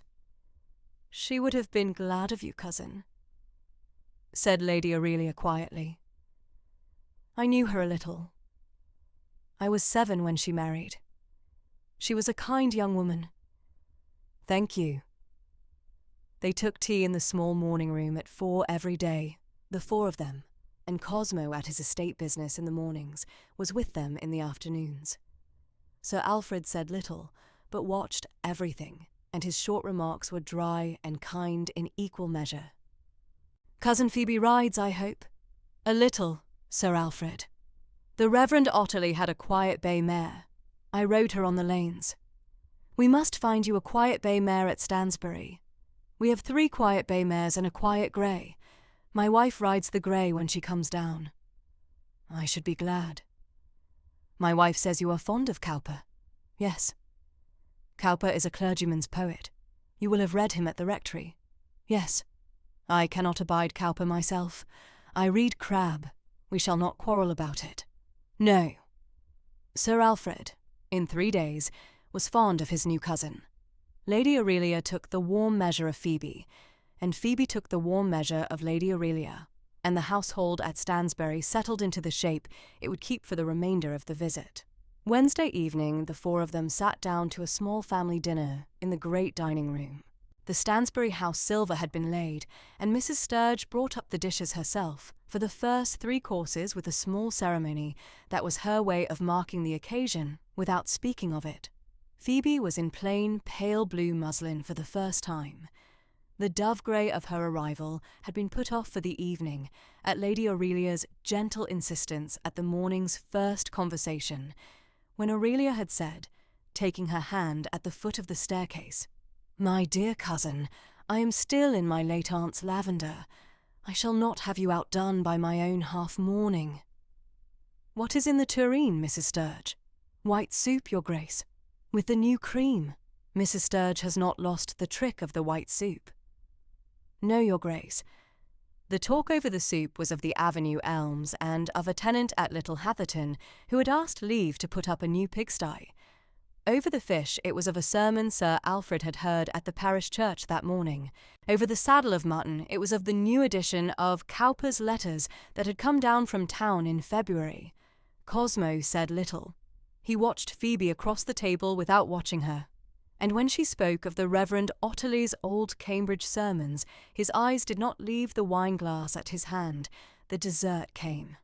Lady Aurelia rose for the ladies before Phoebe had quite finished her glass of port and water, and Phoebe followed her into the drawing-room, and the gentlemen sat half an hour and came in after.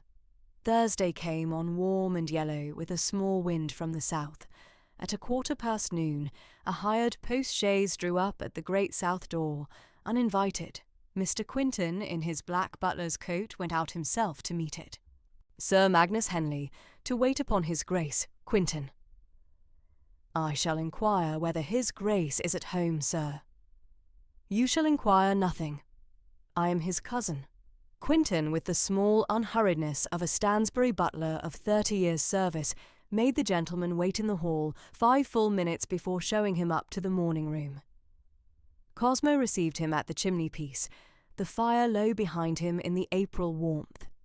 Sir Magnus Henley, florid, oily, primrose waistcoat slightly stained, quizzing-glass on a black ribbon, came in with the manner of a man who had rehearsed his opening sentences in the chaise from Devizes. "Cousin." He bowed. "I have heard the most extraordinary thing of the Stansbury affair, cousin. The alleged cousin from Hampshire, the alleged miniature, the alleged baptismal record. And I have come down, in family duty, to lay before you what I have heard at White's this past fortnight, that you may not be imposed upon by what is, I am sorry to say, the work of a very pretty country forger." Cosmo did not move from the chimney-piece. His face was the face it had been in the long gallery on Tuesday afternoon when Phoebe had stood before her mother's portrait, only colder. "Speak on, Sir Magnus." "It is given out, sir, that the miniature you have set such store by was painted by Plimer of Bath in the summer of 1796. I have it from a gentleman of the trade in Pall Mall that Plimer was not at Bath in 96 at all. He was at Brighton with the Carlton House set. It is given out that the entry in the family Bible at the 7th Baron's hand confirms the marriage. I have had the leaf compared, sir, by a person of my acquaintance, with 2 other documents of the 7th Baron's hand of 99, and the comparison is not favourable. It is given out that there is a Bath baptismal record of February 1801. There is no Bath baptismal record of February 1801, of which any rector of St. Andrews has knowledge. I had it from the present incumbent's cousin at the Albany not 3 weeks since. The matter, in short, is a fabrication, and a pretty one, and you are being imposed upon. He produced from his coat pocket a folded paper of perhaps 3 quires. I have here the substance of my information. I lay it before you in family duty. Cosmo took the paper, did not unfold it, and set it on the chimney-piece behind him without looking at it. Sir Magnus, you shall have my answer by Saturday morning. Mr. Quinton, his lordship is staying at the Lamb at Devizes. Show him out. Cousin, you have not... Saturday morning, Sir Magnus. Quinton. Quinton was at the door, with the speed of a man who had been listening at it. Sir Magnus, finding the conversation had ended without his perceiving it had begun, allowed himself to be conducted down the staircase and into his hired chaise. The chaise rattled away down the avenue at 1:45. Cosmo went to the South Library and rang for Wakeley, the express rider. Wakeley, to Lincoln's Inn, New Square, number 14 by night, to Mr. Hayward personally. I shall write the cover now. He sat down at the writing table and dipped his pen. Stansbury Park, Thursday the 15th of April, 1819, 1:30. Sir Magnus Henley has been here this morning with the substance of an allegation against our papers in the Wilberforce inquiry. The miniature attribution to Plymer is disputed. The family Bible entry of the 7th Baron is disputed. The baptismal record at St. Andrews, Bath of February 1801, is disputed. I have promised him an answer by Saturday morning. I beg you will come down at once with whatever you have to hand against precisely this sort of challenge: the parish register, the Plymer studio account, the 7th Baron's standing letters of instruction, the solicitor's contemporary record. Take the night coach if you can. I shall hold the place for you in the South Library at any hour you arrive. Stansbury. Wakeley was on the road within the half-hour. The night coach left Holborn at 9:30. Hayward was at Stansbury at 9:30 on the Friday morning. He came up the avenue in a hired gig from Devizes, with a small black portfolio across his knees, and a face that had not slept above 3 hours in the inside of the night coach. Quinton received him at the door and took him directly to the South Library, where Cosmo was already at the table. Your Grace. Hayward. Coffee will be brought. Thank you. I shall come to it after I have laid these out. Hayward opened the portfolio on the long oak table. He laid them in order, 1 to 4, with his thin scholar's care. 1. The St. Andrews, Bath Parish Register entry of February 2nd, 1801, of the baptism of Phoebe Wilberforce, daughter of John and Cecily Wilberforce of Pulteney Street, properly attested by the present rector of St. Andrews, and forwarded to me by my Bath agent in February of this year. I had it sent up against precisely this sort of challenge. He laid the second. 2. The Plymer Studio Account Book of 1796, secured from the executors of the late Mr. Plymer's son this March, showing the order of 2 miniatures of Mrs. Cecily Wilberforce, née Henley, paid by Mr. John Wilberforce at the Bath studio in May 1796. The studio was at Bath every summer from 1791 to 1803. Plymer was never at Brighton in 96. He was at Bath from April to September. He laid the third. 3. The 7th Baron Trenton's standing letter of October, 1799, to his solicitors, instructing the entry of the issue of his niece's marriage in the family Bible, attested in the 7th Baron's own hand, and witnessed by his solicitor of the time. He laid the 4th. 4. The solicitor's accounts of October 1799, showing the original entry made on the 5th of October of that year in the 7th Baron's own hand, witnessed and attested at the time. Your Grace, Sir Magnus's particulars are without foundation. The Plymouth studio was at Bath every summer from 1791 to 1803. The family Bible entry is in the 7th Baron's hand and was made on the 5th of October, 1799, with his solicitor present. The Bath baptismal record is in the parish register and has been there these 18 years. The matter is closed. Cosmo set his hand for a moment on the parish register page, and then on the Plymouth studio account, and then on the Baron's letter. He did not speak for the space of perhaps half a minute. Hayward. Your Grace. Read them aloud at dinner. Your Grace. All four. Through the soup, the fish and the saddle. I should like my cousin and my sister and my brother-in-law to hear them in your voice. Very good. They dined at 6. Phoebe in the pale blue muslin again. Lady Aurelia in her lavender. Sir Alfred in his country grey. Cosmo at the head of the long mahogany table.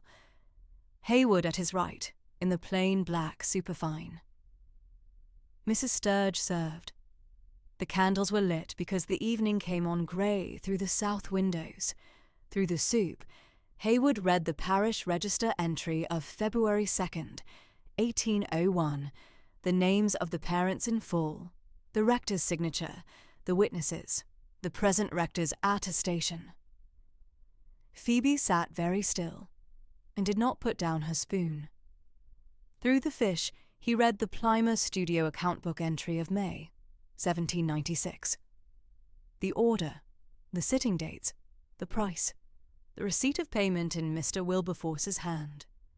Through the saddle of mutton, he read the 7th Baron Trenton's standing letter of October, 1799, and then the solicitor's account of the entry of the 5th of October, 1799 in the family Bible, in the Baron's hand, witnessed and attested. By the time the cheese came round, and Mrs. Sturge brought up the small dish of stewed plums, Lady Aurelia had set her hand quietly across the table on Phoebe's, and Sir Alfred had said, in his slow, dry way, "Well, that is what I should call a thorough piece of work, Mr. Hayward." And the matter among themselves was laid to rest.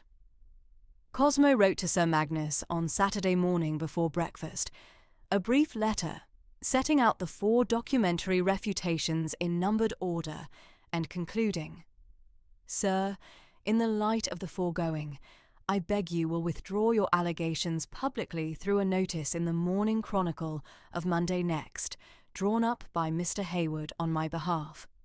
Failing such a withdrawal, the further course of the matter shall be a matter for Mr. Hayward to advise upon. Stansbury." Sir Magnus, presented with the documentary case at the Lamb at Devizes by the boy who carried Cosmo's letter, did not defend further. He left the Lamb on the Sunday morning by the London coach and was not heard from again that spring. The notice ran in the Morning Chronicle of Monday 19th April, 1819, drawn up by Hayward and paid for from Cosmo's office. Public notice.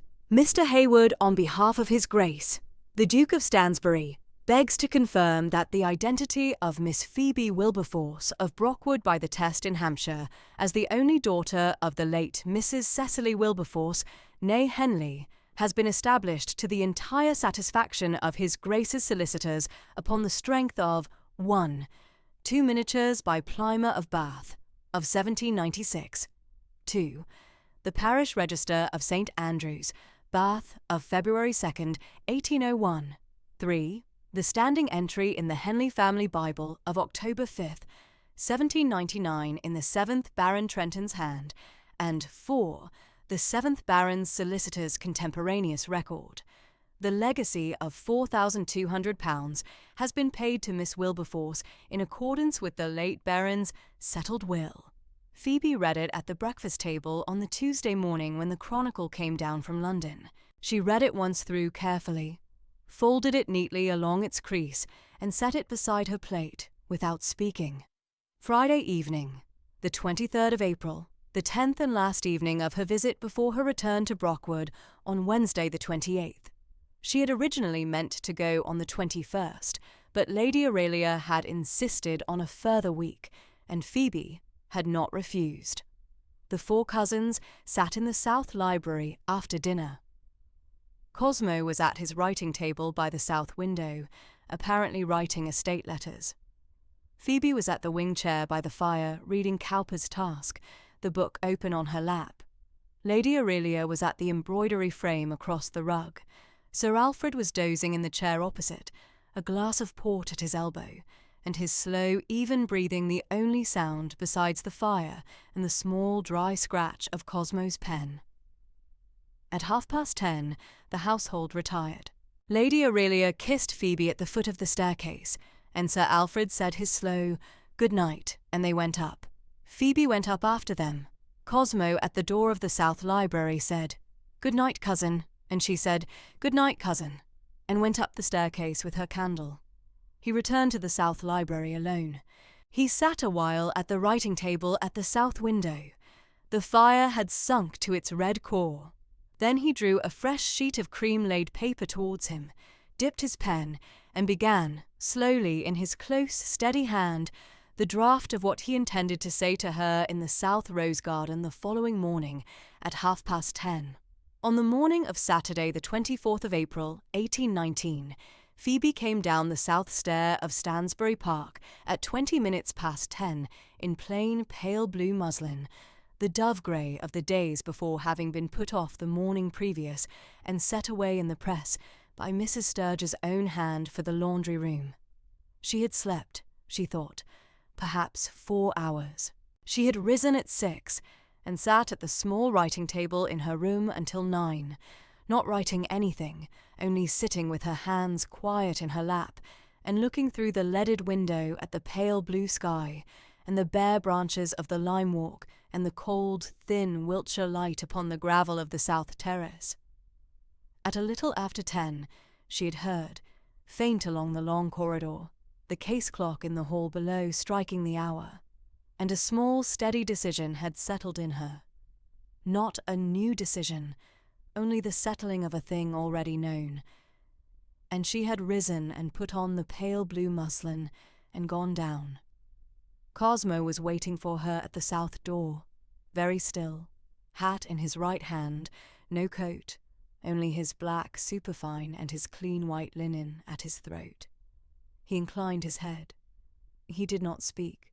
He offered his left arm. She laid her right hand upon it. They went out by the south door, across the flagstone of the terrace, down the 3 shallow steps, and along the gravel path that ran beside the warm, pale stone of the south wall. The South Rose Garden at Stansbury lay along the warm, pale stone south wall in the cold, pale blue Wiltshire April morning. The Bourbon roses were budded close, but not yet open. The gravel path ran beside the brick from the south door to the iron bench at the south corner. They walked it together at a slow, steady pace, not speaking. She could hear the small sound of their feet upon the gravel, very clear in the still air, and the small sound, far off, of a thrush from the lime walk. She kept her eyes upon the gravel directly ahead of her own feet. She thought, with a small, clear, inward laugh at herself, that she had walked this path each of the 10 mornings of her stay, and had never once thought, until this morning, that the iron bench at the south corner was a place at which a question might be put. He stopped at the bench. He did not sit. He drew her hand from his arm and let it go, and stood facing her, his hat still in his right hand, his grey-blue gaze steady upon her face. He said it plainly, in the low, quiet voice she had now known for 6 months and 10 days. "Cousin Phoebe, I have spent the 6 months since November learning to know you by letter, and the 10 days at Easter learning to know you in this house. I had not, when I rode down to Brockwood in October, expected this morning. I am asking you now, on no other ground than that I have loved you steadily since the first letter you wrote to Mr. Hayward in October last year, to do me the honour of becoming my wife. You have known me too short a time to be in love with me yet. I shall not press you on that. I ask only that you consider the proposal at your own time and answer me upon your own terms. If your answer is no, I shall not raise the question again. The cousinship shall stand as before." She did not at once reply. She let a small, composed minute pass, looking not at him, but at the pale stone of the south wall, beyond his right shoulder, taking the words he had said and laying them down one beside another in her mind in the careful way she had of laying things down. She thought of the rectory kitchen at 3:30 on Friday the 16th of October, the Chronicle in her hand, the small, clear, settled quiet she had felt then of a thing arriving in its proper time. She thought that this morning had something of the same shape. She thought with a small, clear, inward steadiness that she had been asked once before in her life. 6 years ago, by a curate from the next parish, a kind, earnest young man whom she had refused without difficulty because there had been nothing in her that wished to say yes. And she thought that the difference between that asking and this one was the whole difference there was to be made in a life. She drew one slow breath and let it out. Then she said, in her steady, soft, warm, low alto, "Cousin Cosmo, I have known you indeed only 6 months and 10 days. I have, in those 6 months and 10 days, been more written to and walked with and listened to than in the 24 years preceding. I cannot yet say whether I am in love with you. I can say that I should be very sorry to lose the writing and walking and listening. If the proposal is upon those terms, my answer is yes." He inclined deeply, not a bow of ceremony, but the slow, careful inclination of a man receiving a great thing, and took her ungloved right hand in his, and kissed it once upon the back of the fingers, and laid it down again. He did not draw her to him. He did not press further. He stood a moment longer with his head still bent, then straightened and offered his arm again, and they walked the gravel back to the south door at the same slow, steady pace at which they had come. At dinner that evening, they sat 4 at the long mahogany table, in the smaller dining room. Cosmo at the head, Sir Alfred at his right, Lady Aurelia at his left, Phoebe at the foot. The candles had been lit early against the April dusk. Mr. Quinton stood at the sideboard. The soup had been taken away. Between the second course and the third, Cosmo set down his glass, looked down the length of the table at Phoebe a moment, and then said, without rising, very plainly, "Aurelia, Alfred, I have this morning in the South Rose Garden asked our cousin Phoebe to do me the honour of becoming my wife, and she has accepted me. The banns are to be called at St. Aidan's, Brockwood, on the 3 Sundays following, and we are to be married there on Saturday the 15th of May." Lady Aurelia wept once, a single small sound, half a sob and half a laugh, the napkin pressed quickly to her mouth, and then laughed through it, and rose from her place, and came down the length of the table, and took Phoebe's face in both her hands, and kissed her once upon each cheek, and said only, dear child," and went back to her chair and sat down again, the napkin still at her eyes. Sir Alfred rose, walked the length of the table to Cosmo's place, took his cousin's hand in both his own without a word, held it a long, quiet moment, released it, and returned to his seat. From the sideboard, Mr. Quinton inclined a half-inch deeper than ordinary. Thereafter, for the remainder of the evening, and indeed for the remainder of Phoebe's residence beneath that roof, and afterward, his bow at her approach was that half-inch deeper than at any other person's, and never spoken of, and never explained. When the third course was taken away, Mrs. Sturge came up herself from the kitchen stair with a small celebratory cake of her own making on a plain white china plate, and set it down between Cosmo and Phoebe without a word, and curtsied, and went out, and at the door turned once and looked at Phoebe, and inclined her head in a small private acknowledgement, and went down. On Sunday morning, the 25th, Phoebe sat at the writing table in her room before chapel and wrote to the Reverend Holroyd and to Mrs. Holroyd. She wrote it in her steady, fine hand and read it through once and sealed it. Dear Reverend, dear Mrs. Holroyd, I write to tell you that my cousin Cosmo, of whom I wrote to you on Tuesday from this house, has yesterday morning in the South Rose Garden asked me to be his wife, and I have accepted him. I shall return to Brockwood by post-chaise on Wednesday the 28th as we had arranged.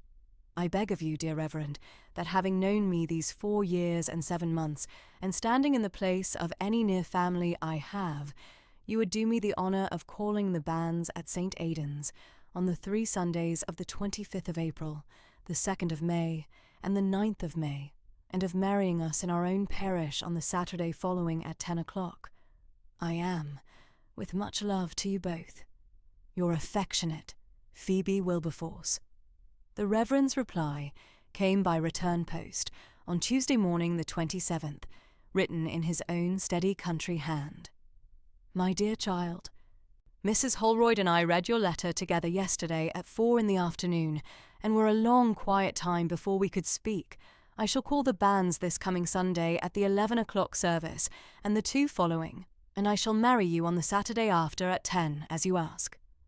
Mrs. Holroyd sends her love, and bids me tell you the small parlour shall be aired and made ready against your return on Wednesday evening. Your affectionate guardian in place, R. Holroyd. She read it through twice, folded it, and set it inside her mother's letter-case in the drawer of the writing table. She returned to Brockwood by post-chaise on Wednesday the 28th of April as had been arranged. Mrs. Holroyd had the small parlour fire lit against her arrival, and a plain country supper of cold ham and apple pie waiting upon the table, and the Reverend met her at the gate and helped her down himself and said only, "My dear," in a voice not quite steady, and took her arm in and shut the door behind them, and the 3 of them sat at the parlour table until past 10, going over what was to be done in the 17 days that remained, neither hurried nor at leisure. The banns were called at St. Aidan's on the 3 Sundays as the Reverend had said. He read them in the steady country voice the village had known for nearly 30 years. From the brass lectern beneath the low Norman arch, the village in the pews in steady kind country attention. I publish the banns of marriage between His Grace Cosmo Henley, 3rd Duke of Stansbury, of the parish of Bourton-cum-Stansbury in the county of Wiltshire, and Phoebe Wilberforce, spinster of this parish. This is the first time of asking, if any of you know cause or just impediment, why these 2 persons should not be joined together in holy matrimony, ye are to declare it. Phoebe sat in her usual pew on the gospel side, 3rd from the front, between Mrs. Holroyd and an empty place. There was no impediment offered. The 2nd Sunday the Reverend read them again. The 3rd Sunday, Sunday the 9th of May, he read them a last time, and at the close of the reading, before he closed the great prayer book upon the lectern, he paused a small, composed half-second, looking down at the page and not at the village, and his country voice came a thought lower than its ordinary, with a small, composed gravity in it that the village heard and would speak of, kindly, in the lanes for a week after. Then he closed the book. Saturday the 15th of May, 1819, rose mild and pale yellow over the chalk valley of the Test.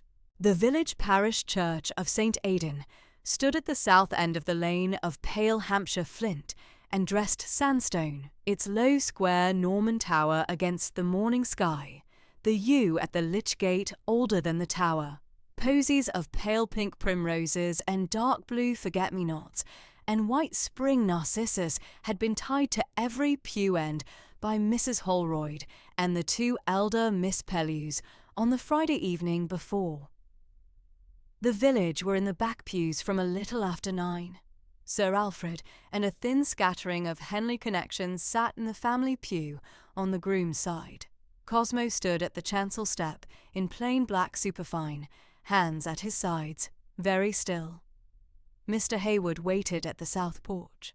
Phoebe came down the lane from the rectory on Mr. Hayward's arm at 5 minutes before 10. The wedding gown was simple, high-waisted ivory silk with short puff sleeves and a single narrow row of small antique seed pearls at the hem, long ivory silk gloves to the elbow, a small coronet of pale pink primroses set at the crown of her head by Lady Aurelia's own hand half an hour before in the rectory parlour, and her late mother's small gold locket worn beneath the bodice against her own heart. That was the whole of it. She walked the path between the yew and the south porch at the same slow, steady pace at which she had walked the gravel of the south rose garden 3 weeks before. At the porch, Mr. Hayward took her gloved hand from his sleeve and laid it upon Cosmo's left arm and stepped back. They went up the aisle together. The Reverend Holroyd married them in the steady country voice. He read the office from the prayer book without omission, and at the place appointed asked Cosmo, "Wilt thou have this woman to thy wedded wife?" And Cosmo answered, "I will." And at the place appointed asked Phoebe, "Wilt thou have this man to thy wedded husband?" And Phoebe answered, in her steady, soft, warm, low alto that carried clear to the back pews, "I will." Mr. Hayward gave her hand at the giving. Lady Aurelia stood at Phoebe's left shoulder as matron of honour, in pale violet silk, very still. Cosmo took from his pocket the plain gold band, the Stansbury wedding band, kept in the family vault since the late second Duke's mother's wedding in the year 1748. A thin, smooth band, no inscription, and laid it upon the open prayer book, and the Reverend blessed it, and Cosmo took it up and put it upon the fourth finger of Phoebe's left hand. The Reverend pronounced them man and wife. The wedding breakfast was at the rectory, at the Holroyds' long table in the dining parlour at the back of the house, the south window open upon the kitchen garden and the apple trees in late bloom. Mrs. Holroyd's plain country wedding cake, 3 round tiers, white almond icing, a small sprig of fresh primrose at the top, stood at the centre of the table. The Reverend gave a short, warm grace, with a small composed thankfulness in it, and the company sat. Mr. Hayward, after the cold meats had been removed, rose and gave the country toast in his thin scholar's voice, to the bride and groom, to the long, quiet kindness of country places, and to those of our hearts who are not here. And they drank it standing. Sir Alfred rose afterward and gave the family toast briefly, to the 3rd Duke and the 3rd Duchess of Stansbury, from the Henleys, with love. Lady Aurelia rose last, and instead of a toast gave a sister's grace, in a soft voice not quite steady. That Phoebe, who had been raised at no near family's table, should this morning have been given one. That this should be so was the chief of all the day's gladnesses. The wedding party stayed through the afternoon. At a little before 5, the post-chaise that Cosmo had ordered drew up at the rectory gate, and the new Duke and Duchess of Stansbury took their leave of the Holroyds upon the porch, Mrs. Holroyd kissing Phoebe twice and weeping, the Reverend laying his hand upon her head in a small private blessing, and went down the lane, and were on the road at 5 and at the Andover Inn by dusk, and at Stansbury Park by the middle of the following morning. 9 months after the wedding, on the mild Saturday morning of the 5th of February, 1820, their first child, a daughter, christened Cecily Phoebe Henley, was baptized at the parish church of St. Aidan's, Brockwood by the Test, in Hampshire, by the Reverend Holroyd, with Lady Aurelia Crawford standing as godmother and Mr. Hayward as godfather. The infant was 4 weeks and 3 days old. The family Bible entry was written in the 3rd Duke of Stansbury's own hand at the front desk of the South Library at Stansbury Park on the evening following the christening, beneath the entry for Cecily Henley of April 1773, which the 7th Baron Trenton had set down in October 1799. The 2 entries, grandmother and granddaughter, the same name written in 2 hands, separated by 21 years, stood together upon the page. 8 months and 3 weeks after the christening, upon the warm, pale yellow Tuesday evening of the 27th of October, 1820 at 8:30, in the South Library at Stansbury Park, a single trimmed lamp stood upon the long, polished walnut writing table, and a small, steady fire burned upon the marble hearth, and the 2 faded crimson leather wing chairs had been drawn close. Phoebe sat in her usual right-hand wing chair reading aloud, in her steady, soft, warm low alto, from a small cloth-bound first edition octavo of Persuasion that Cosmo had given her on her 26th birthday. Cosmo sat in the wing chair opposite, his late father's chair, his head a little bent, listening.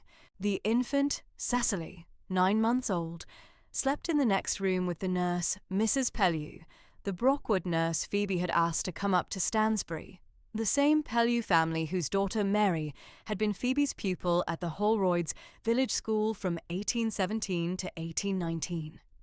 The warm gold autumn evening light came soft through the leaded windows and lay upon the worn red turkey carpet between the chairs. Phoebe read on. Cosmo listened. The case clock in the hall struck the 3/4 chime. Neither of them looked up. She read to the end of the chapter and laid the small book open upon her knee, the place kept by her right forefinger, and looked across at him in the quiet. He met her look. He said, "Go on, my dear, when you are ready." In the low, quiet voice she had now known a year and 7 months. She took up the book again and read on. From the next room, very faint, came the small, steady breathing of the sleeping child, and the small, steady knitting of Mrs. Pellew's needles in the chair beside the cradle. The lamp burned even. The fire settled once with a small, soft sound. Cosmo closed his eyes a moment, not sleeping, only listening. She watched him a moment and read on. There are stories that begin with a kiss. There are stories that begin with a vow. There are stories that begin with a knock, and stories that begin with a hired post chaise, and stories that begin with a Tacitus on a stone bench, and stories that begin with a tortoiseshell cat asleep upon an embroidered cushion, and stories that begin with a brush dragging on a cold December flagstone, and stories that begin with a letter from Quatre Bras, read aloud in a Bath upper room, and stories that begin with a young widow standing at the foot of her late husband's stair, and stories that begin with a young woman stepping down from a mail coach with a single carpet bag. And there are, slowest, longest in the seeking and quietest in the answering, stories that begin with a small public notice in the Morning Chronicle of Wednesday the 14th of October, 1818, between a sale at Newmarket and a missing brown spaniel, asking any gentlewoman of 25 years, bearing the baptismal name of Phoebe, to apply by letter to Lincoln's Inn. And a young music teacher at a Hampshire village school who read the notice over her late afternoon tea on Friday the 16th of October, and answered it the same evening in steady, fine hand. And so, on the mild Saturday morning of the 15th of May, 1819, in the small Hampshire parish church of St. Aidan at Brockwood by the Test, under the soft, pale yellow spring sun, Miss Phoebe Wilberforce, who had read on Friday the 16th of October the year before, in a Hampshire rectory kitchen at 3:30 in the afternoon, the small public notice in the Morning Chronicle that had named her by her own baptismal name and asked her to come forward, became, by the patient, steady asking of the cousin, who had spent 2 years looking for her and 4 further months courting her by letter, the 3rd Duchess of Stansbury and the daughter her late mother, in dying when Phoebe was 3 months old at Bath in November 1801, had never been given the chance to raise.